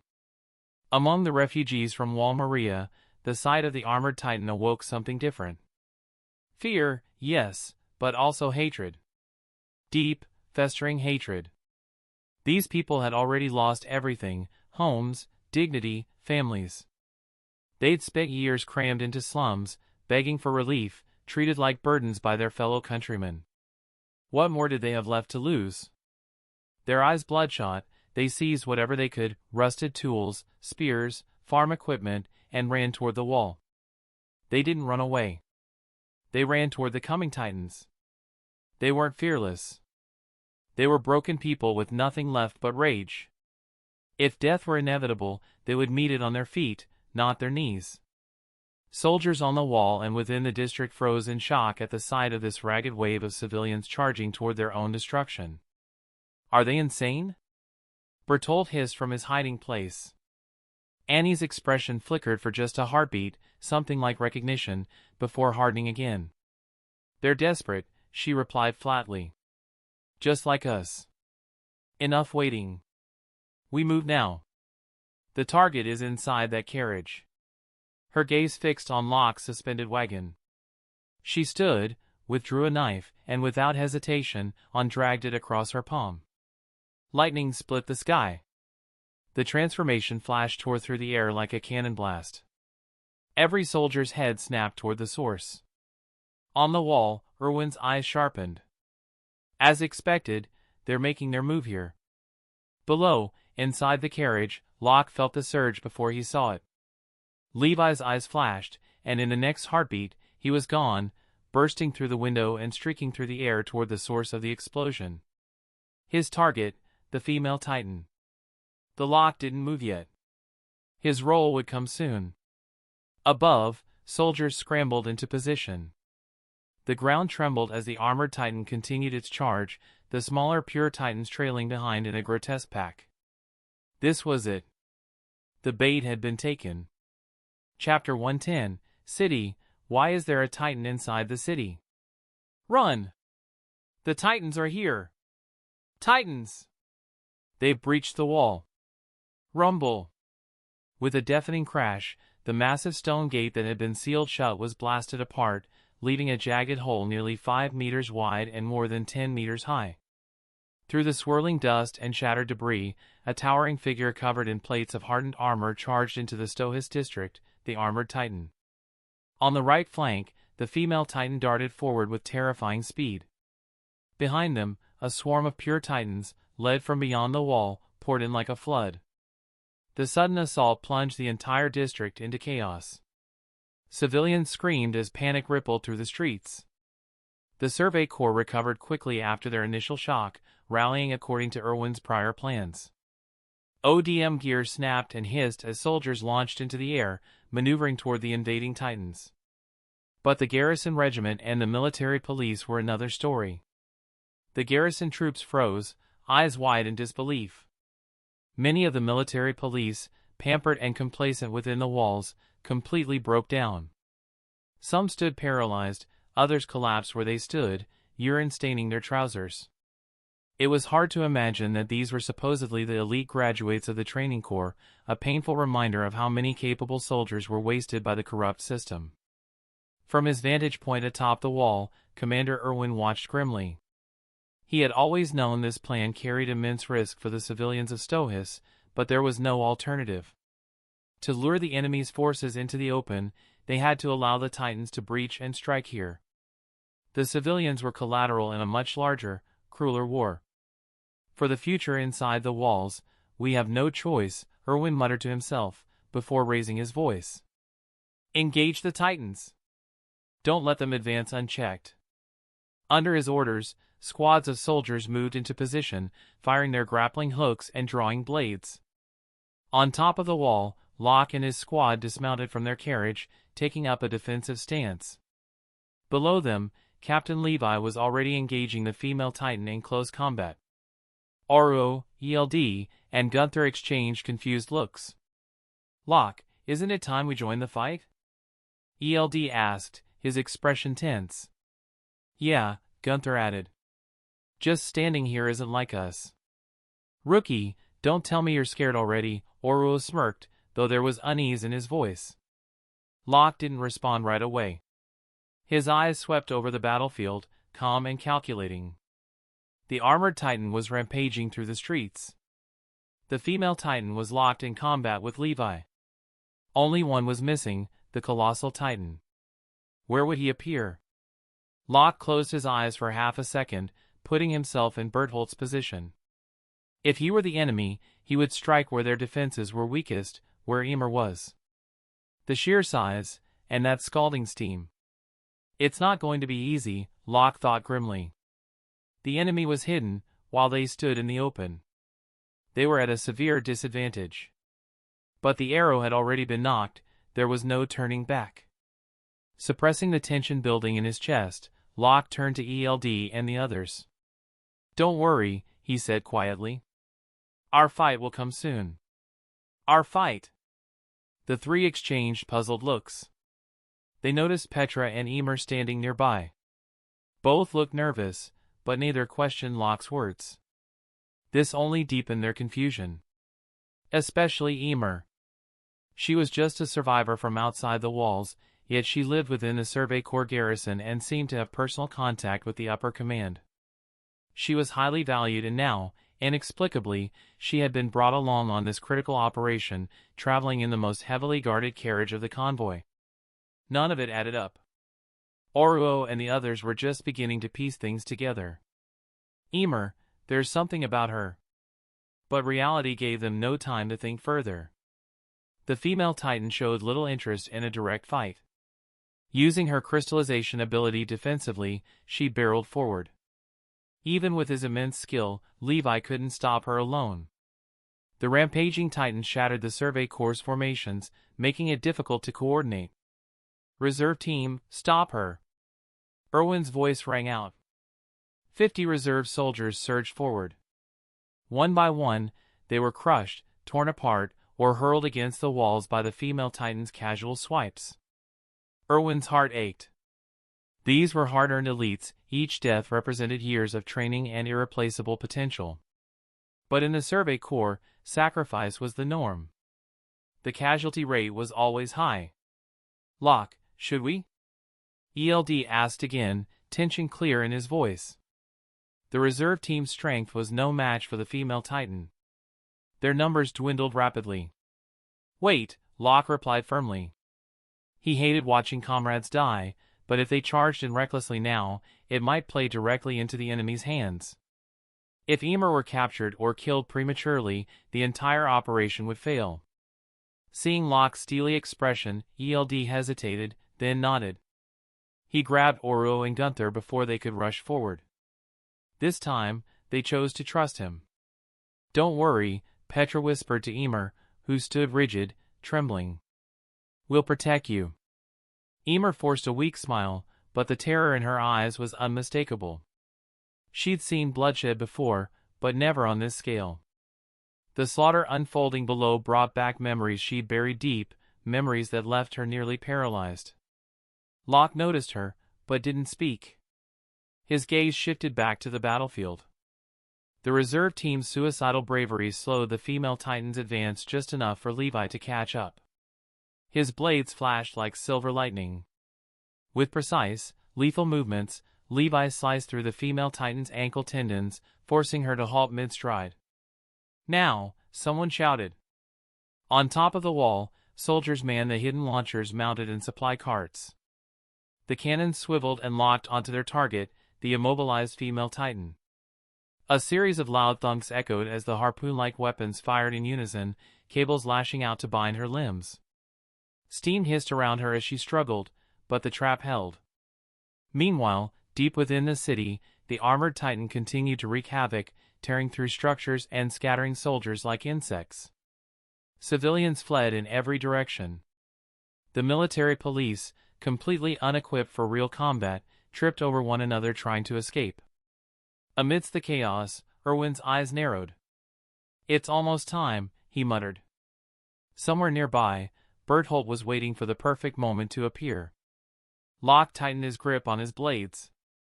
His heartbeat steadied. He knew their real battle hadn't started yet. Above them, dark clouds began to roll in, casting a shadow over Stohis. The air grew thick with steam and the scent of blood. The battlefield was set. And the colossal Titan had yet to make his move. Chapter 111, Thunder and lightning flashed as scorching steam erupted upward from below, forcing the soldiers on the city wall to squint their eyes. None dared to look away. Everyone stared at the massive figure forming beneath them. A gigantic skeleton materialized out of thin air, quickly wrapped in crimson muscle fibers at a speed visible to the naked eye. A titan taller than the city wall rose, shielding the female titan below. With such immense size, it was impossible to bring it down with the equipment the Corps had prepared beforehand. Erwin, recognizing the situation instantly, raised his blade toward the colossal titan and shouted with unwavering resolve. Success or failure depends on this one move. Dedicate your hearts, soldiers. No longer content to simply command from the wall, and with the reserve forces already exhausted, Erwin led the final support team straight toward the colossal titan. As the commander led the charge, there was no excuse for anyone to hold back. The soldiers followed him, eyes blazing with determination. At this moment, Berthold clearly hadn't yet unleashed the full destructive potential of the colossal titan. Faced with the Survey Corps' elite, who quickly regrouped and surrounded him, his slow movements offered little protection. Only the intense waves of steam posed a serious threat. But the colossal titan couldn't keep up the steam indefinitely. After one burst, openings appeared. Seeing this, Erwin seized the opportunity and led the assault. In desperation, Berthold crossed both arms to protect his nape, buying time. The surrounding soldiers caught on immediately. Under Erwin's lead, they hacked and slashed at the massive arms shielding the nape with relentless fury. It looked like only a matter of time before they broke through. But battles at the other fronts took an unexpected turn. Because of the colossal titan's massive form, the cannons and launchers on the city wall were useless. The waves of hot steam also forced Levi, who was fighting Annie's female titan, and the reserve team members nearby to retreat. Seizing the regained initiative, the female titan turned her attention toward the one unit still inactive on the wall, Locke's squad. Her gaze locked onto Emer, who stood out among the soldiers, dressed differently and lacking ODM gear. On another front, Hang and her team were still locked in a stalemate with Reiner's armored titan. Their blades couldn't penetrate his hardened defenses. As the fight dragged on, casualties mounted, and the colossal titan's appearance marked a decisive shift in momentum. Reiner broke away from Hang's team and charged directly toward the section of wall where Locke's squad stood. The situation deteriorated rapidly. "Rookie, let's go too!" Aluo shouted anxiously. At this point, they were the only squad yet to enter the battle. "Wait a little longer," Locke replied, eyes locked on the chaos below. His mind worked rapidly, calculating the right moment to strike. Charging in blindly now would only lead to more deaths. The situation had already deviated from his expectations. With Levi, Hang, and the Corps' elites present, Locke thought Reiner, Berthold, and Annie would be overwhelmed quickly. But Levi hadn't taken down Annie fast enough. Hang's team couldn't break Reiner's armor. And the colossal titan wasn't going down anytime soon. From his vantage point on the wall, Locke saw Annie and Reiner rapidly approaching his position. "This is going to be tricky," he muttered to himself. Aluo's voice broke through his thoughts, louder and more urgent. "Why wait any longer? If we delay, more soldiers will die." ELD and Gunther didn't speak, but their expressions said the same thing. Locke suppressed his frustration. If he didn't explain himself now, they'd likely act on their own. "Do you really think things will turn around if you charge in?" he shot back sharply. "If you can guarantee that, I'll let you go." Aluo faltered. He couldn't answer. If even Levi couldn't end it quickly, what chance did they have? "But..." Locke cut him off coldly. "Since you can't guarantee it, then shut up. Remember who you are, Aluo Bozado. A soldier's first duty is to obey orders." I understand, Captain Locke." Aluo stiffened under his captain's stern presence. ELD and Gunther, too, fell silent and shifted their focus to the battlefield below, nerves tightening as Annie and Reiner drew near. Drawing both blades with a sharp swing, Locke stared down at the two approaching titans without a trace of fear. He was no longer the same as before. The only thing in his heart now was the will to kill. Feeling his resolve, Aluo behind him, and Petra further back, both drew their swords as well. At the rear, Emer gripped her knife tightly. Pressing the blade against her palm, she braced herself to transform at any moment. If she couldn't ensure her own safety, she had no choice but to reveal her Titan power. This action had been tacitly approved by Erwin, and Locke had no objections. If they could take down even one of the 3 Titan shifters, the Survey Corps would have a real chance to protect Emer. With this resolve, Annie's female Titan reached the wall first. She looked up at Locke's squad and, without hesitation, hardened her fingers and began to climb at high speed. Locke inhaled deeply, then gave his order. Petra stays. Everyone else, with me. Chapter 112. Aluo, ELD, and Gunther, who had been itching to join the fight, immediately jumped down with Locke. Be careful, everyone. Petra called out anxiously from the wall.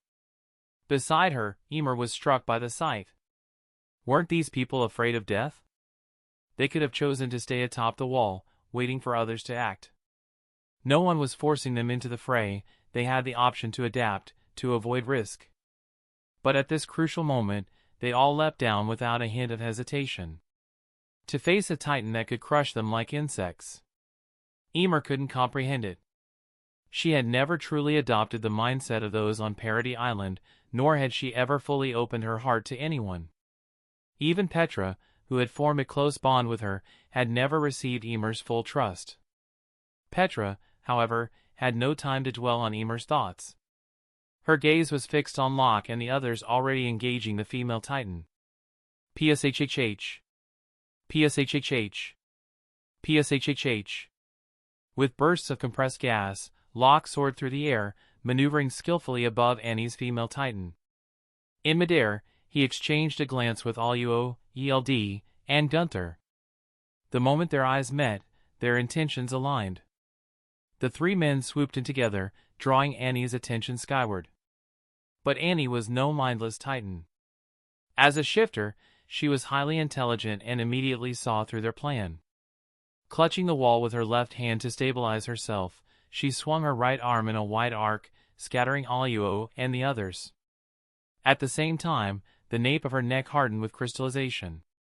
Annie seized the rhythm of the battle almost instantly. Though she was only halfway up the wall, her mobility was limited, but as long as her nape remained protected, she had confidence she could climb to the top. Once there, she intended to seize the traitor who had killed her comrade and inherited the Jaw Titan's power, then return to Marley. As for capturing the founding Titan, the situation inside the walls had changed drastically. Continuing their original mission was no longer viable. The best course now was to retreat to Marley and report everything accurately. But first, she would reclaim the Jaw Titan's power, for Porco's sake. Annie had no time for further thought. She lashed her right arm backward, aiming to swat Locke away. Almost simultaneously, a figure shot across her vision like a blur. What? Annie's eyes narrowed in sudden alarm. A flash of steel, then a clean strike. The blade sliced clean through the wrist that anchored her to the wall. Annie lost her grip and plummeted. How is he there? She thought in shock. Before she could react, Locke twisted midair, using his ODM gear to propel himself forward. Planting his boots on Annie's forehead, he plunged both blades straight into her eye sockets. SHHK. SHHK. The wet, slicing sound sent a chill down the spines of everyone watching. Even Aluo and the others flinched involuntarily at the sight. Eh! Annie's roar tore through the air. Blinded, she fell backward, crashing heavily to the ground. Locke anchored himself to the wall with his wires, drew a signal flare from his belt, and fired it toward Annie's position. A burst of green smoke rose from her chest. Instantly, the hidden artillery teams atop the wall turned their launchers toward the signal. Whoosh! Whoosh! Whoosh! A rain of thunder spears descended, piercing Annie's Titan body and pinning her to the ground like a massive insect. The brutal impact shook the surrounding earth. Annie's human form inside was now in an unknown state, dead or alive, no one could say. Reiner's armored titan arrived moments too late. He halted as he saw Annie immobilized beneath a forest of spears, Berthold cornered beneath the wall, and the Survey Corps closing in on all sides. He understood instantly, this mission had failed. Gritting his teeth, he turned toward Berthold. "I'm sorry, Annie," Reiner muttered, guilt gnawing at him. As a soldier, he knew this wasn't the time for reckless heroics. Annie couldn't be rescued quickly, and Berthold was already at his limit. The most rational choice was to retreat with him. "I know you'd make the same call, Annie," Reiner thought bitterly as he ran. Glancing back, he saw the pure titans that had been attacking nearby soldiers suddenly surge toward Annie like animals drawn to prey. The moment Locke blinded her, Annie had roared to summon them. Escape was impossible. All she could do was buy time. This is bad, Locke thought grimly. Annie was now surrounded by pure titans devouring her immobilized body, while Reiner charged toward Berthold's position. Taking down all three shifters at once would be nearly impossible. "We can't let the tiger return to the mountain." From a purely strategic perspective, taking Annie was already a huge victory. Letting Reiner and Berthold retreat would reduce casualties. But Locke was on the opposite side now. This was a rare, perfect chance to wipe out all three Titan powers. He couldn't let it slip away. Chapter 113. The members of the Survey Corps, aware of the armored Titan's intentions, led by Captain Levi and squad leader Mike, launched a fierce offensive against it. Clang! Clang! Clang! The sound of metal striking hardened armor was relentless.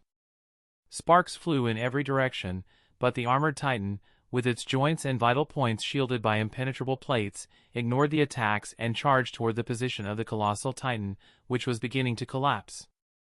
This made Levi's eyes narrow in fury.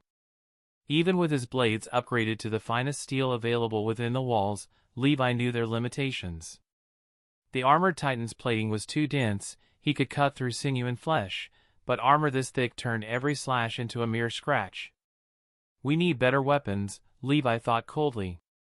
"Otherwise, we're fighting a losing battle." Meanwhile, several soldiers were swatted aside like flies, their bodies crashing against the stone walls or falling to their deaths. The sight only hardened Levi's resolve. He activated his ODM gear and launched himself at the Titan, spinning through the air like a falcon. His movements were so fast and precise that it almost looked as if he had grown wings. Reiner, inside the armored Titan, felt his frustration rise. No matter how many times he swung, Levi slipped through his defenses. Each near miss cost him precious seconds, and parts of his arms, where the armor was thinner, were now sliced and bleeding steam. Squad leader Mishi, watching Levi's movements, quickly signaled to the surrounding soldiers to hold back. "This is Levi's fight. Don't get in his way," he commanded. It was the most sensible decision. Crowding the air around Levi would only hinder him. Against an opponent like the armored Titan, teamwork here meant staying out of Levi's flight path. Mishi's eyes scanned the battlefield, his expression tightening. "Where's Locke and the others?" There was no time to dwell on it.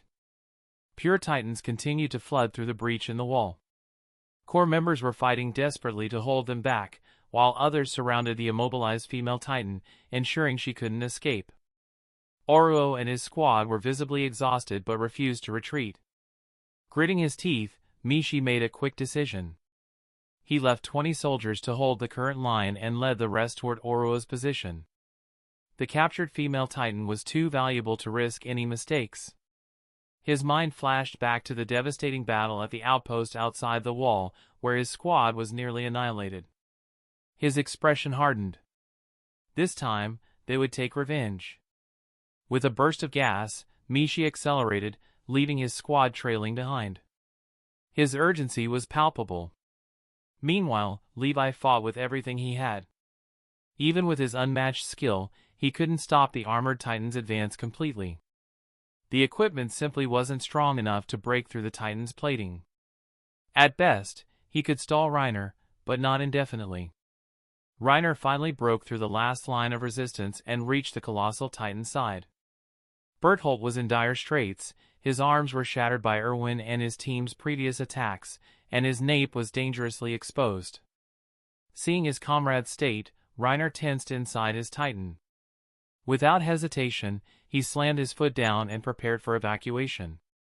Realizing Reiner's intent, Berthold activated his steam ability. The battlefield erupted. A scorching wave of superheated air burst out like a pressurized geyser. Soldiers were forced to retreat. Anyone caught in the steam would be burned alive within seconds. The colossal titan's massive body began to dissipate at a speed visible to the naked eye. Erwin's jaw clenched. The situation was clear. Berthold was escaping, and the heat made pursuit impossible. He scanned the battlefield. Devastation was everywhere.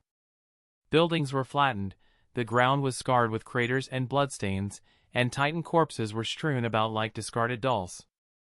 The massive breach in the wall loomed ominously. Shiganshina's fate hung in the balance. Pure Titans kept flooding in, clashing with the survey corps. The corps was stretched thin. They had over 500 soldiers deployed, but with 3 intelligent Titans and countless pure Titans to deal with, their forces were at the breaking point. Erwin turned his gaze back toward the colossal Titan, only to find both Berthold and Reiner gone. Only their massive footprints remained atop the wall. When Berthold began to release steam, Reiner must have carried him over the wall. Quick and calculated, Erwin thought grimly. But his eyes shifted to the female Titan still pinned to the ground. His expression hardened, then a sharp gleam flashed in his eyes. Even if they escaped, capturing Annie is a significant victory. He didn't need all 3 Titan shifters to win this battle. One captured shifter was more than enough to deliver results to the government. It was a blow to Marley and a monumental gain for humanity inside the walls. Meanwhile, outside the wall. Locke, are you sure it's wise to go after them like this? Petra asked anxiously, glancing back at the wall that was growing smaller behind them. She and Locke were riding on Ymir's Titan form, perched on her shoulders as they pursued the fleeing armored Titan. They were about a kilometer behind but closing the gap steadily. Locke's expression was calm but resolute, his eyes fixed on the distant figures of Reiner and Berthold. We can't let both of them return to Marley, he said quietly. One of them must fall. Ymir roared, her Titan legs pounding against the earth as they raced across the plains. The wind whipped past Petra's face, but her heart was heavy. She knew what Locke intended. Capturing or killing either the armored or colossal Titan here would change the balance of power forever. Back inside the wall, Levi finally descended onto the battlements, breathing heavily. The armored Titan had gotten away, but the female Titan was still trapped. Mishi and his team secured the perimeter while engineers began reinforcing the spikes pinning Annie down. Steam rose from her eyes and severed limbs, but her human form inside remained unconscious, unable to escape. Erwin stood beside Levi, his usual stoic demeanor tinged with exhaustion. Heavy losses, Erwin said quietly. Levi didn't reply. His gaze lingered on the horizon where Reiner and Berthold had vanished. Locke's out there, he finally muttered. Let's hope he knows what he's doing. The breach in Shiganshina still loomed, and countless Titans still roamed the battlefield, but for the first time that day, a glimmer of hope had been carved out. Annie Leonhardt had been captured alive. Chapter 114. Bang! Bang! Bang! Bang! Across a stretch of grassland several kilometers north of the Stohis district, the armored Titan thundered forward, its massive footsteps shaking the ground as it headed toward a small village on the northern plains. Inside the nape, Reiner Braun's human eyes were half-lidded with exhaustion. His breath came ragged. His body trembled. He was tired. Too tired. Transforming into a Titan consumed a tremendous amount of energy, not just physically, but mentally. Reiner had lured pure Titans into the city outside the walls, fought brutally against the survey corps within the walls, and then run for kilometers across open terrain. Now, his physical reserves were nearly spent. He was, after all, still just a boy in his early teens. Even with years of warrior training in Marley, his body hadn't reached its peak. His endurance was finite, and the weight of the mission was crushing. Sitting on his shoulder, Berthold Hoover glanced down at him, noticing Reiner's labored state. "Reiner, hold on just a little longer," Berthold urged softly. "Once we reach the village, we can rest." Reiner gritted his teeth. "I can still keep going for a bit." "Good, that's good." Berthold's tense shoulders relaxed slightly as the village came into view. But his mind shifted immediately to something else. His brows furrowed. "Reiner, where's Annie?" "I was pinned down inside the walls by those soldiers. I couldn't watch her back." Reiner's face darkened inside the Titan's nape. "Annie, she must have been captured." "What?" Berthold's voice cracked with panic. "What did you just say?" "I said," Reiner repeated grimly, "Annie's been captured." No, we can't let Annie be taken like that. We have to go back. We have to save her." Before he could finish, Reiner cut him off sharply. "Think, Berthold. You saw what they were capable of. Do you honestly believe we can rescue her now?" Berthold froze. His mind replayed the battle in Stohis, the sheer ferocity of the Survey Corps. Those devils inside the walls fought with suicidal determination, their blades flashing like lightning. He remembered Levi, the short man drenched in Titan blood, dancing through the air. Even catching a glimpse of him had sent chills down Berthold's spine. If it weren't for Reiner's armor, they wouldn't have survived Levi's assault. The colossal Titan's power was overwhelming but slow and exhausting. It was best suited for surprise attacks, not prolonged combat. Annie's capture left only the two of them, both drained. Facing the Corps again in their current state would be suicide. Berthold lowered his head. The atmosphere between them grew heavy. Neither spoke again until they finally shook off the handful of pure Titans that had trailed them and reached the abandoned village. "Let's rest somewhere with a vantage point," Reiner said, his voice hoarse.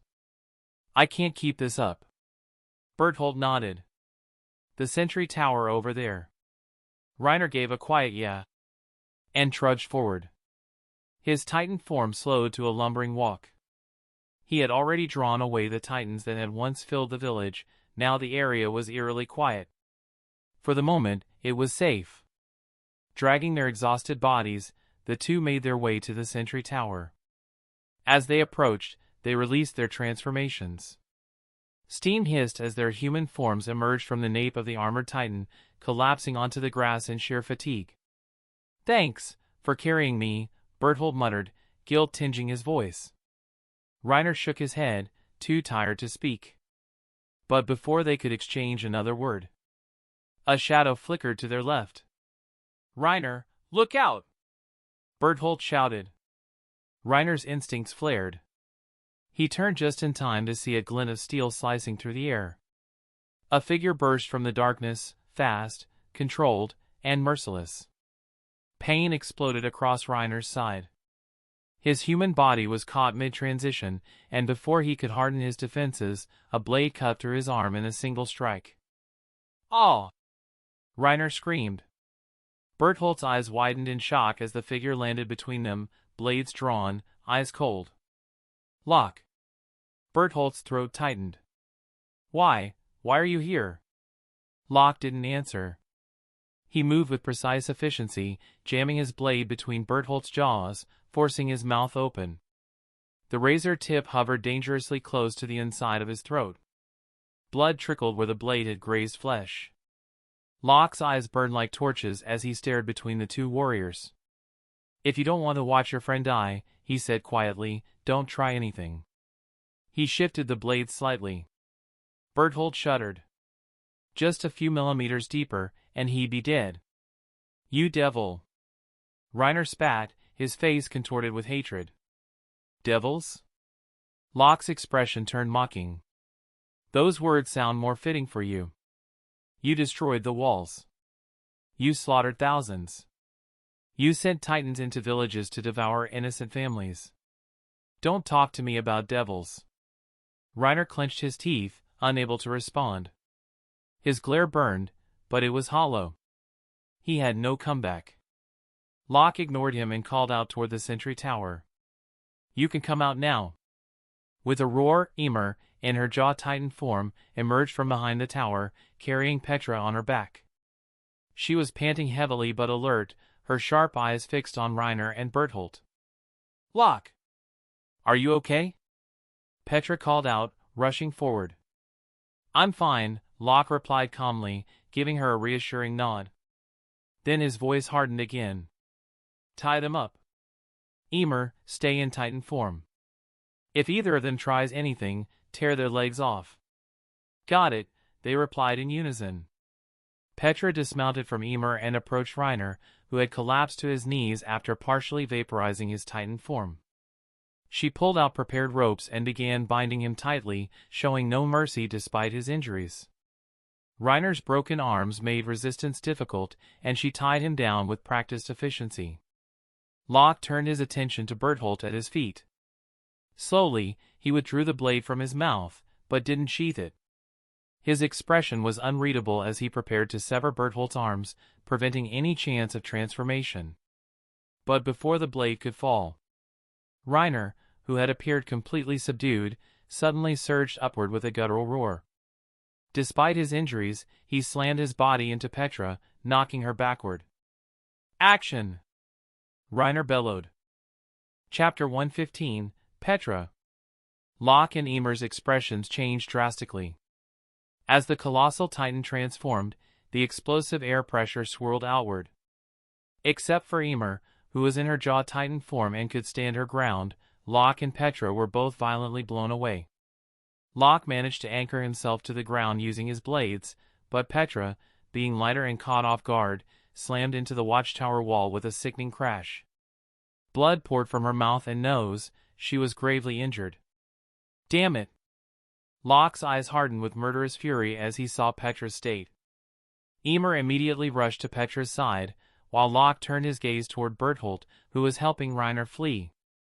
With Berthold's depleted stamina, he couldn't maintain his Titan form for long. He had only triggered the transformation's blast to scatter their enemies and buy them precious time. Locke's sharp eyes locked onto them like a hunting predator. Cold sweat ran down Reiner and Berthold's necks. No one had expected Locke to recover so quickly, to ignore his injured comrade and immediately target them instead. Fight? They couldn't win. Run? With their exhausted bodies, escape was impossible. Only one option remained, one would stay behind, the other would flee. Realizing this at the same time, Reiner subconsciously pushed Berthold away, ready to buy time with his life. But Berthold moved first. Run! In that instant, all his hesitation, fear, and cowardice burned away. Berthold had made up his mind. He knew he couldn't escape, but Reiner's chances were greater. He chose to sacrifice himself. Locke met his resolve with chilling calm. How touching. In one clean motion, Locke slashed through Berthold's limbs. Bone cracked, and Berthold collapsed, powerless. Desperately, he bit down on Locke's trouser leg, trying to slow him. Why do I feel like the villain here? Locke muttered under his breath. He kicked Berthold unconscious and looked toward Reiner, who had mounted one of their stolen horses and was fleeing into the distance. Just as Locke was about to give chase, Emer's urgent voice called out behind him. Locke! Come here, it's Petra! Locke clenched his teeth and abandoned the pursuit. He dragged Berthold's limp body with one hand and ran to Petra's side. Her head had slammed against the wall, blood pooling beneath her. Her breathing was faint, she was on the brink of death. Locke, think of something. Emer's voice trembled. Locke's hand instinctively went to his chest. He carried a Titan injection, a contingency he'd hoped he'd never have to use. What should I do? Petra, don't you dare die on me. Emer panicked, her Titan eyes wide with desperation. Locke's face was set. Looks like this is the only way. Berthold was unconscious, Petra was dying, and there was no time to return to the walls for proper treatment. There was only one way to save her, make Petra a Titan and let her inherit the power of the colossal Titan by consuming Berthold. No hesitation. Locke took out the Titan injection. Memories flickered at the edge of his mind, but he pushed them away. Emer's eyes widened. Why do you have that? Don't ask. Just stand back, Locke said steadily. This is the only way to save her. Seeing Berthold lying nearby, Emer swallowed nervously. You're going to turn Petra into a Titan and have her eat him? Do you see another option? Locke replied. Emer fell silent. She stepped aside, watching grimly as Locke injected the Titan spinal fluid into Petra's frail body, then quickly backed away. Moments later, Petra's body convulsed. Her limbs elongated, muscles tore and reformed, and steam enveloped her. She grew rapidly, becoming a 4-meter Titan. Her blank eyes flicked around, then locked onto Berthold. A primal hunger ignited. Before Berthold could even wake fully, she seized him with both hands. His eyes shot open in terror. There was no time to scream. She devoured him whole. She just ate him like that? Emer's voice was a mix of awe and unease. Locke glanced at her and smirked slightly. You ate Marcel like that back then, didn't you? Yeah. Emer nodded, then froze. Her eyes widened. Wait, how do you know about Marcel? I never told you that. Guessed, Locke said casually. Emer twitched but didn't press further. She stared at Locke, a strange mix of fear and intrigue in her eyes. Locke, what kind of person are you? She wondered. The transformation ended quickly. Petra's Titan collapsed, steam billowing. Her human form slowly emerged from the dissipating steam, unharmed, whole, and breathing steadily. Locke watched closely, analyzing every detail. Incredible. So that's how the body restores itself after inheriting a Titan's power. It wasn't the ideal situation, but now, the colossal Titan's power belonged to their side. Chapter 116, Stohis District, Survey Corps Temporary Base, Commander's Office. Sorry, we failed to capture those two, Locke reported firmly. Hearing this, Erwin waved his hand calmly. The main objective of this mission has already been achieved. After this battle, those Titan warriors from Marley won't appear inside the walls again for some time. What lies ahead now are our internal problems. Locke noted Erwin's composed expression. He had already made up his mind. Seeing this, Locke didn't press further and nodded in acknowledgement. You should rest for now, Erwin said with a faint smile. I'll have someone notify you when a new mission arises. Yes, Commander. Locke saluted and turned to leave. Unbeknownst to him, Erwin's sharp gaze followed his back, part admiration, part weariness. In Erwin's mind, memories of Locke's involvement in recent operations resurfaced. Again and again, Erwin realized, the Corps had been following Locke's strategies, whether directly or indirectly.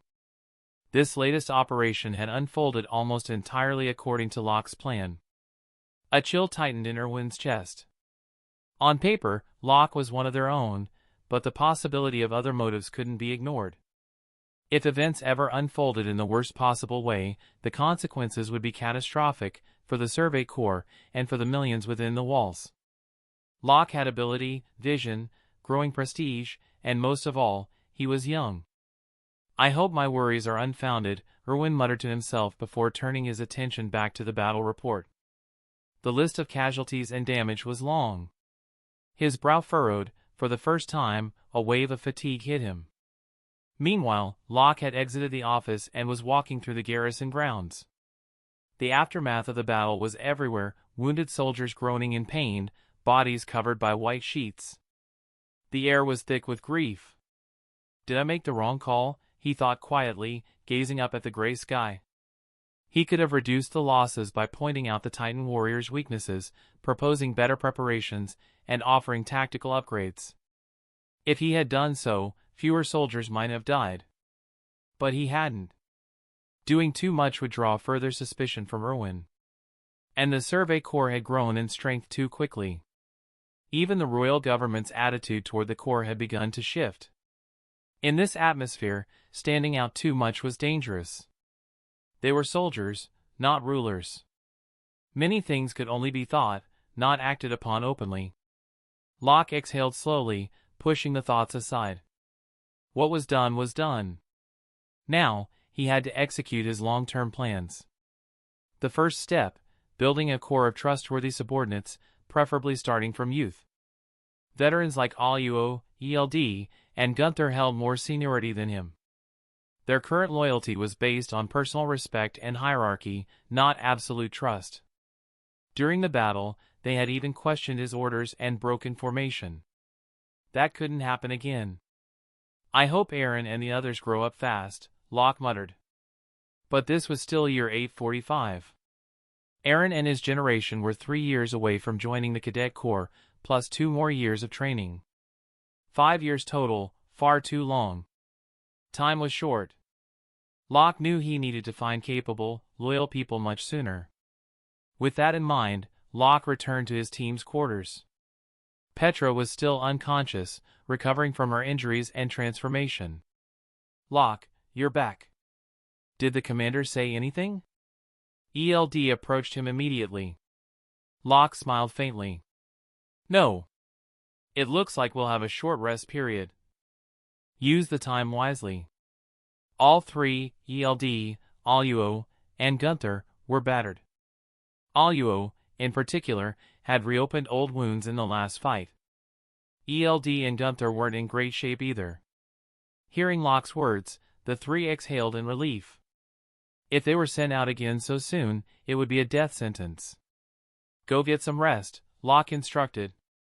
Ymir and I will look after Petra. They didn't argue. After a brief exchange, they left the room and closed the door behind them. But once they were outside, their relieved expressions faded. A heavy silence settled between them. Captain Locke seemed angry, Aluo whispered nervously. ELD and Gunther exchanged grim looks and nodded. If I were him, I'd be furious too, ELD admitted. We shouldn't have broken formation like that. If we'd been with him during the interception, Petra might not have been injured, Gunther said quietly. And maybe we could have captured those 2 damn titans. Regret weighed on all 3 of them. They could feel the distance in Locke's tone earlier. Once trust cracks, mending it is far from easy, sometimes impossible. Their hearts grew heavier the more they thought about it.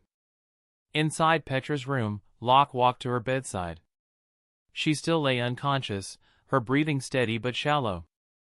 Ymir sat nearby, uncharacteristically quiet, staring blankly at Petra. Locke let out a soft sigh. Chapter 117, No Need to Pretend Anymore. Hearing this, Ymir frowned and looked over. What do you mean? It means exactly what it sounds like, Petra, Locke replied calmly. You have to face what's ahead. There's no point in running away. You. Before Ymir could respond further, Petra, who had been lying still with her eyes closed, slowly opened them. Her eyes were filled with confusion. You. Ymir was stunned. Ignoring Ymir's shock, Petra fixed her gaze on Locke and whispered in a hoarse voice, Locke, am I still human? I don't think I need to answer that. You already know the truth. Locke sat down beside the bed. The most important thing right now is figuring out how to conceal the fact that you've inherited a Titan power. Why would we need to hide it? Petra's voice trembled. She was still in a daze. Her mind was full of unfamiliar, fragmented memories that didn't belong to her. Even though she'd learned some information from Ymir beforehand, when those images truly began flooding in, they were overwhelming and terrifying. But as she looked at Locke, calm, unwavering, and the one who had seen through her feigned unconsciousness from the start, she felt something solid to cling to. For the first time since awakening, her heart began to steady. A faint light of expectation appeared in her eyes. Given the current situation inside the walls, Locke said seriously, neither you nor Ymir can afford to expose your abilities right now. Hearing this, Ymir exhaled a long, quiet breath. In the original battle plan, she was prepared to use her Jaw Titan power as a last resort if she were cornered. That moment never came. Even when she transformed briefly to pursue Reiner's group, no one else saw it. Her identity had remained hidden. With Locke openly saying this, Ymir knew she would not be exposed for the time being. It was the safest outcome for her. Petra didn't respond immediately. She slowly sat up, her hand brushing the back of her head, and froze. There wasn't a single scar left. Even her hair had fully grown back. The power of the Titans. It's really incredible, she whispered. Then she raised her head, locking eyes with Locke. Then from now on, I entrust myself to you, Locke. Locke grinned. Haven't you always been part of my team? He knew from this moment on, the power of the colossal titan was under his control. Ymir's voice chimed in at the right moment. Then I'll leave it to you, Captain. After her initial hesitation, she had fully accepted Petra's transformation into an intelligent titan. There was even a flicker of joy in her eyes. From now on, Petra was like her. Petra's mood, freed from the weight of her secret, had brightened considerably. Still, Locke knew it would take time for her to overcome her inner barrier and begin consciously using her titan power. But Petra, soft on the outside yet strong-willed within, would surely rise to the challenge. Her physical injuries fully healed, Petra no longer needed to stay bedridden. Later that evening, after dinner, Locke decided to visit the detention chamber where the female titan had been secured. He brought Petra and Ymir along. At the door, a soldier on guard, a member of the Survey Corps elite squad, greeted him. Captain Locke, the soldier said, standing at attention. Locke nodded. Is Commander Erwin inside? Yes, sir. Commander Erwin and Captain Levi are both inside. You can go in. The implication was clear, Petra and Ymir would have to wait outside. Neither woman objected, they simply stood silently at the door. Locke stepped inside. The first thing he saw was Annie Leonhardt, the female titan, bound in reinforced restraints, only her cold blue eyes visible. Across from her stood Erwin and Levi. Aside from the prisoner, only 3 others were present, a sign of how restricted access to this place was. You're here, Erwin greeted him with his usual composed smile. Levi stood with his arms crossed, wearing his habitual scowl. He gave Locke a curt nod but said nothing. Have you found anything? Locke asked, stepping forward. His eyes met Annie's. Despite everything, there was a flicker of emotion in his gaze. He understood that Annie herself wasn't a monster. She was a soldier with a different mission, shaped by Marley's ideology. Like him, she carried Eldian blood. And yet here they were, Eldians slaughtering each other inside the walls. Meanwhile, the Marleyan government, the true puppet masters, sat far away, untouched. The irony was bitter. Erwin sighed and shook his head. No. She's extremely stubborn. Of course, she was. From the moment she'd set foot inside the walls, Annie had been prepared to die rather than betray Marley. Extracting information from her was nearly impossible. Her cold, unwavering eyes told the truth more clearly than words ever could. After several attempts, Erwin had given up questioning her and ordered her mouth bound. In fact, Locke said, we don't need to get anything from her. Ymir has already told us everything she remembers about Marley. Erwin nodded. That's true. But relying on a single person's testimony is risky. There's no way to verify it completely. He paused, then added thoughtfully, I've been wondering if there's any way to transfer Titan powers to someone else deliberately. Ymir mentioned she inherited memories from the previous Jaw Titan. That's one possibility, Locke replied, frowning slightly. But we still don't fully understand how to turn a person into a Titan in the first place. The room fell silent for a moment, the weight of the situation settling over them. They were standing on the edge of knowledge that could reshape the balance of power inside the walls and against Marley. But without understanding the process, it was as dangerous as it was powerful. Locke's gaze returned to Annie. She remained motionless, expression unreadable, like a warrior awaiting an inevitable fate. Erwin finally broke the silence. For now, we'll keep her under maximum security. If she won't talk, we'll bide our time. We can afford to wait. Locke nodded. Understood. With that, the meeting concluded. Locke stepped out of the detention room to find Petra and Emer waiting where he'd left them. Petra's face was determined, Emer's eyes were sharp and calculating. The three walked down the dimly lit corridor in silence. Outside, the night had deepened, and the cold air carried the scent of whetstone. The war with Marley's warriors was far from over. But Locke knew the real battles were only just beginning, not just against Titans, but against secrets buried deep within the walls themselves. Chapter 118. Are they curious about my age? Or just sizing me up?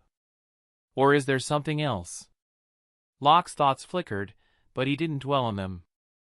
Annie was restrained and unable to transform into a Titan. She posed no immediate threat. The pressing question was how to deal with her. Unlike Emer and Petra, who remained hidden, Annie's identity as the female Titan was known to the entire Survey Corps. With royal government spies certainly present, word would reach the capital quickly. She couldn't be allowed to stay. "Captain," Locke asked, "can we really not keep her?" Erwin shook his head. "It's extremely difficult. It won't be long before the government sends someone to take her into custody. But with her stubbornness, I doubt we'll get anything out of her. More likely, the king will have her executed." Erwin fell silent. Behind him, Levi's expression turned sharp, a glint of disdain flashing in his eyes. Locke understood perfectly. The king within the walls, who cared nothing for the people and only for his own comfort, couldn't tolerate someone like Annie. Even the Survey Corps, one of the 4 major branches, received little support. A warrior like her, representing a direct threat to his rule, would be eliminated immediately. Who will they send? Locke wondered aloud, glancing at Levi.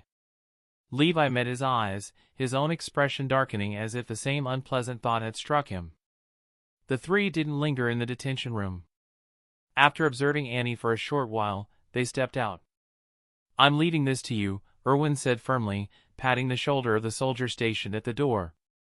"Yes, Commander," the soldier replied, saluting sharply. He immediately ordered the guards to tighten security around the room.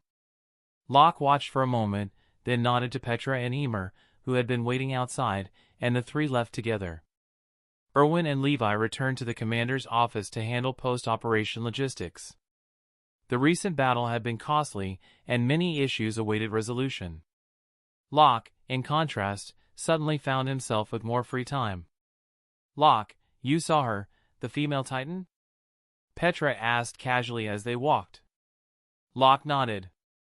"Yeah. She's bound tightly. She won't be escaping anytime soon." Noticing the conflicted look on Petra's face, Locke raised an eyebrow. He understood. Those who inherit Titan powers also inherit the memories of their predecessors. Their personalities, habits, and even decision-making could be shaped by those lingering echoes. In the original history, Armin had become hesitant and conflicted after inheriting Bertholdt's colossal Titan, losing much of his earlier decisiveness and missing key opportunities because of the weight of Bertholdt's thoughts. Now Petra carried the colossal Titan's power. Would she experience the same? If Locke noticed any troubling signs, he would crush them before they took root. "It's good she can't escape," Petra murmured. "The price we paid to catch them this time was too high. I just don't know how they'll deal with her," Emer said, uneasy. Her reaction wasn't surprising.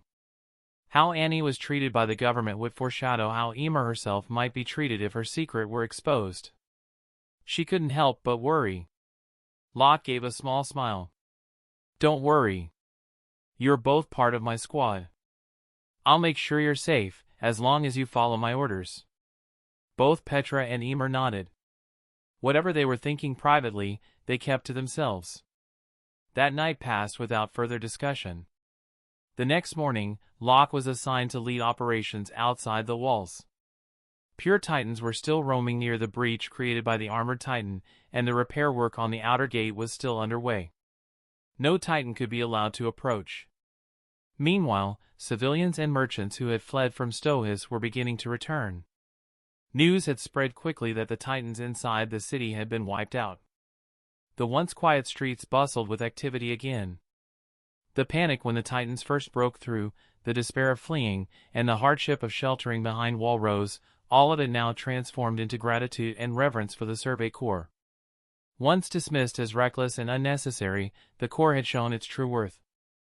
Facing a horde of Titans, they had driven them back with sheer human strength and killed them. What once seemed impossible had unfolded before the people's eyes. Humanity could fight back. Humanity could slay Titans. Since the fall of Wall Maria, the Corps' standing among the populace had steadily risen. No longer were they cursed as fools on suicide missions. Now, they were heroes. It was a welcome change. That day, Locke and his squad cleared out every pure Titan near the construction zone before returning to base. Even for someone as tireless as Locke, the constant fighting was wearing him down. He had just sat down when Gunther entered quickly. "Captain," Gunther said, "a group of mainland religious believers has arrived at the construction site." Locke's eyes narrowed slightly. "A religious sect?" Chapter 119. You can't do this. This is blasphemy against the god of the walls. From a distance, Locke heard a sharp, indignant cry. When he looked over, he saw dozens of men and women in plain clothes blocking the construction team's work. At their head stood a man dressed in priestly robes, his arms raised theatrically. "Father Nick?" Jin asked in surprise. Locke turned his head toward him. "You know him?" "Yeah," replied, frowning slightly. "We've had some contact before. Father Nick is a priest of the Church of the Walls." "Church of the Walls?" Aluo muttered, confused. Several soldiers nearby gave him equally puzzled looks. Sighed, crossing his arms. "The church has existed for a long time, but after Wall Maria fell, many civilians turned to them for comfort. They believe the walls are the work of God and must never be altered, no reinforcement, no modification. They think any change is blasphemy." TCH. People actually believe that nonsense? Aluo said with open disdain. "Yes," replied, pointing toward the group of civilians rallying behind Father Nick. "And their numbers have been growing fast. They even tried to recruit members from the Survey Corps a while back. I turned them down." Gunther frowned. "And they think they can interfere with reconstruction? Who gave them that authority?" lowered his voice after glancing around to make sure no outsiders were listening. "I've heard the church is backed by powerful figures in the royal government. That's why they act so arrogantly." "Powerful people." Aluo muttered, helplessness flickering across his face. For groups protected by the upper echelons of the government, even if their doctrines were absurd, ordinary soldiers couldn't do much. Confronting them outright could be dangerous. "Locke, are we really going over there?" Petra asked quietly, concern in her voice. She already understood enough about the wall cult to know they were a sensitive subject. Emer, following just behind Petra as usual, said nothing, but the disgust in her eyes said it all. She didn't like the wall cult and clearly didn't want any involvement with them. And the others felt the same. But Locke couldn't just walk away. The nearby Survey Corps soldiers stationed at the site noticed his arrival and immediately approached. They saluted sharply, relief flashing in their eyes. "Captain Locke." Father Nick noticed it too. Seeing Locke's higher rank, he quickly gathered his followers and walked toward him, his expression filled with self-righteous authority. "Great, can't walk away now," Aluo muttered, rubbing his forehead. The others looked equally resigned. Before anyone could speak, Father Nick raised his voice. "You are the one in charge here. Order your people to stop this work at once. The walls are sacred, God will not tolerate this blasphemy." Locke regarded him coolly, a faint smile touching his lips. "Is it really because of God?" The smile unsettled Father Nick. "What do you mean by that?" "I mean exactly what I said," Locke replied evenly, stepping closer. "You're fighting so hard to stop the reconstruction. Is there some secret within the walls you don't want us to discover?" The moment Locke said secret, Father Nick's pupils contracted sharply. It was subtle, but Locke caught it. Do you know what you're saying?" Nick barked, his voice suddenly tense. I do, Locke said calmly. He took another deliberate step forward. And I want to know what secrets you're guarding so desperately. No one treats ordinary stone like a god. So what are you hiding? You will be punished for this. Father Nick shouted, pointing at him. Everyone, seize this blasphemer. At his command, the believers surged forward.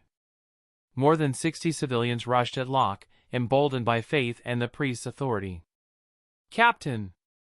ELD, Aluo, and the others tensed, ready to jump in.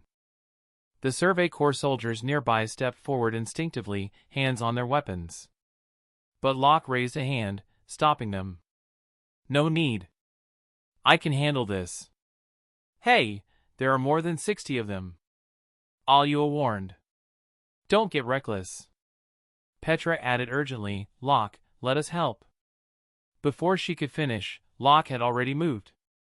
Like a tiger leaping into a flock of sheep, he slammed into the first wave of attackers.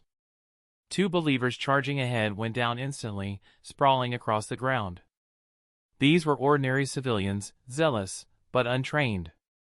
Against Locke's strength and honed combat instincts, they were helpless. Every punch and kick he delivered knocked someone down, and once they hit the ground, they weren't getting up anytime soon. Believer after believer fell before him. Within moments, half of the group was rolling on the ground, groaning in pain. Locke weaved through them like a storm, precise and unrelenting. Father Nick's face paled. He was used to wielding influence through fear and religious fervor, not dealing with overwhelming physical force. Under royal protection, the Church of the Walls had expanded freely. Their followers had grown by the thousands across the walls, and no one had ever dared to lay a hand on them. Until now. Today, Locke shattered that illusion. Is this really happening? Aluo muttered, wide-eyed as he watched believers fall one after another. Survey Corps soldiers who witnessed the fight looked on in disbelief. If it weren't for the seriousness of the situation, they might have cheered. In less than a minute, more than 60 zealots were downed. Locke stood in the center of the chaos, rolling his shoulders casually as if warming up after a light exercise. That's all you've got, he said lightly. What a disappointment. Father Nick trembled with rage and fear. His so-called holy army had been wiped out by one man. You'll pay for this. The royal government will hear of your blasphemy, he shouted, pointing a shaking finger at Locke. Locke met his gaze without flinching. Then let them. But remember, faith won't stop the Titans, and it won't rebuild the walls. His calm tone only made Nick more furious, but he could do nothing. Surrounded by unconscious or groaning followers, his authority suddenly seemed hollow. Locke turned to the Survey Corps soldiers. Resume work. Don't let anyone interfere again. Yes, Captain, they replied, reinvigorated by his decisive handling of the situation. The construction crews quickly returned to their tasks, reinforced by the soldiers' presence. As Locke and his team walked away from the scene, Petra glanced at him. That was intense. Locke shrugged. They were just civilians. Yeah, but that's not what worries me, ELD said quietly, glancing back at Father Nick, who was glaring at them with pure venom. The Church of the Walls is backed by people in the government. He's not going to let this go. Locke didn't look back. Good. Let them come. The wind carried the sounds of construction behind them. The breached section of wall rose still loomed like a scar, but now, with each stone laid and each beam set in place, humanity was taking back control. The wall cult might be loud, but it couldn't stop reality.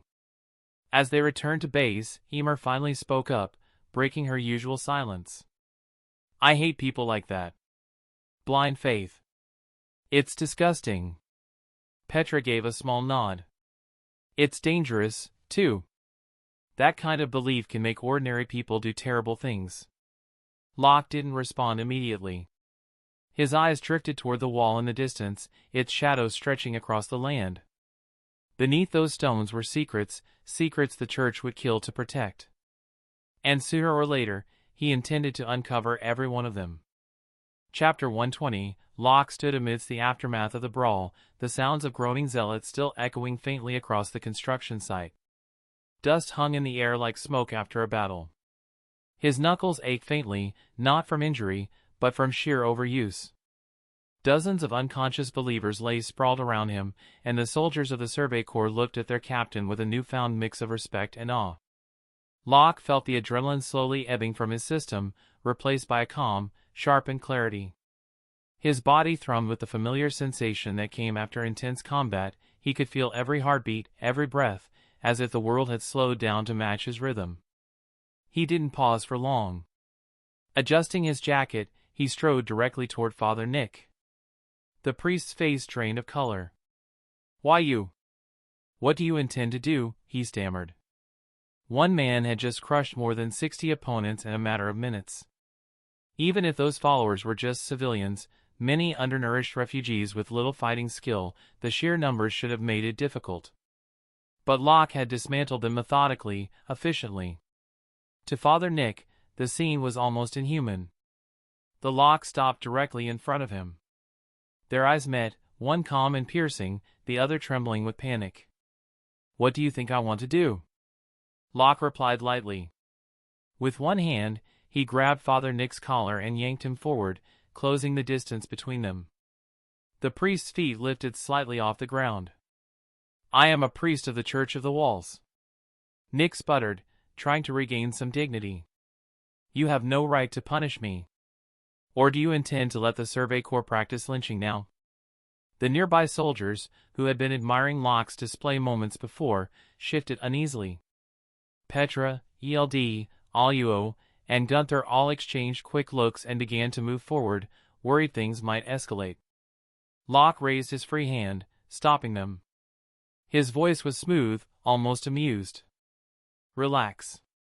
I never said I was going to hurt him. His robes just looked a little messy, so I thought I'd straighten them up." With theatrical slowness, he released the priest's collar and smoothed out the wrinkles he'd just created, his smile never faltering. Confusion rippled through the onlookers. Father Nick stared at him, caught between fear and outrage. Then Locke leaned closer, almost pressing his lips to the priest's ear. His voice dropped to a quiet, deliberate whisper, words only the two of them could hear. Father Nick's eyes widened instantly. His body stiffened as though he'd been struck by lightning. "Why you?" His voice cracked, trembling with disbelief. Locke patted him on the shoulder casually, as if speaking to an old friend. "No need to be so shocked. Just do as I say." Straightening up, he turned his back on the stunned priest and addressed the soldiers. "Resume construction. I want this breach sealed before sunrise tomorrow." "Yes, Captain Locke," the soldiers roared in unison. Before this day, many of them respected Locke because of his rank and battlefield record. Now, after witnessing his overwhelming strength and unshakable composure, that respect transformed into genuine conviction. The Survey Corps was a place where personal strength held real weight. Locke had just demonstrated why he led them. He gave a short nod, ignoring the groans of the fallen zealots and the priest's pale, stunned expression, and walked away with ELD, Aluo, Gunther, Petra, and Emer at his side. The air was cooler on the road back to their temporary barracks. The sky had shifted toward dusk, long shadows stretching across the ground. None of them spoke at first, still processing the scene they just witnessed. Finally, Aluo broke the silence. "Rookie, what did you say to that priest back there?" The others turned to Locke, curiosity written plainly on their faces. Even Petra tilted her head slightly, waiting for his answer. Locke's lips curved into a faint grin. "Nothing much. I just told him to bring more people next time. That crowd was too small to be any fun." Aluo choked. "You're unbelievable." He trailed off mid-complaint, the memory of Locke dismantling dozens of attackers replaying vividly in his mind. He couldn't even argue. For Locke, 60 people really hadn't been much. The others exchanged helpless smiles. They all knew he wasn't telling the full story, but none of them pushed. Locke was their captain, and if he had a plan, they would follow his lead. When they arrived back at their quarters, ELD, Aluo, and Gunther split off, heading to their rooms to rest. Petra and Emer followed Locke into his quarters. As soon as the door closed behind them, Petra's composure cracked. She turned to him with furrowed brows. Locke, was it really all right to handle Father Nick like that? The church has powerful backing. Locke shrugged, his expression unchanged. There shouldn't be a problem. And if there is, well. He didn't finish the sentence. Petra waited for him to continue, but he didn't. She sighed, exasperated. Emer rolled her eyes dramatically. Captain, I didn't expect you to be the sly type, Emer said. My life's in your hands right now, so do me a favor, don't do anything stupid that gets us all killed. I'd be pretty upset. Petra nodded firmly. She's right. You're not alone anymore, Locke. You have us, ELD, the others, people who trust you. You can't keep acting on impulse. Her voice softened slightly at the end. Since inheriting a Titan power, Petra's relationship with Locke had subtly shifted. The weight of the memories she'd absorbed sometimes overwhelmed her, visions, feelings, fragments of someone else's life flashing through her mind at unpredictable moments. It unsettled her deeply. Locke had been the anchor keeping her steady through it all. She wasn't sure how well she could cope without him. Locke understood this without her needing to say it. He gave her a small nod. I know. Don't worry. The church isn't foolish enough to let things spiral out of control. If they try. His eyes hardened, and a dangerous glint flashed briefly. I'll make sure they regret it. The sudden cold edge in his voice made Petra's stomach tighten. She opened her mouth to say something, but Emer gently grabbed her arm, stopping her. Captain, Emer said, her usual sarcasm tempered by seriousness. If there's nothing else, Petra and I will leave you to rest. Locke blinked and then shook his head. Actually, there is something. I need your cooperation for something. It's not particularly dangerous, but I want to know if you're willing. What is it?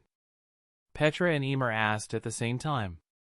Locke leaned back against the table behind him, arms folded. The warm lantern light cast sharp shadows across his face, making him look both calm and calculating. Outside, the sounds of distant construction and the wind against the wall filled the silence. The night stretched on, heavy with anticipation. The Survey Corps had made enemies before, Titans, nobles, military police, but the Church of the Walls was different. It wasn't just soldiers or politics. It was faith, secrets buried within the walls, and forces that didn't want the truth uncovered. Locke had just thrown a stone into still water. And the ripples were spreading. But he wasn't afraid. Whatever came next, he intended to face it head on. That's the end of this tale for now. Thank you for watching and I'll see you in part 7. Peace.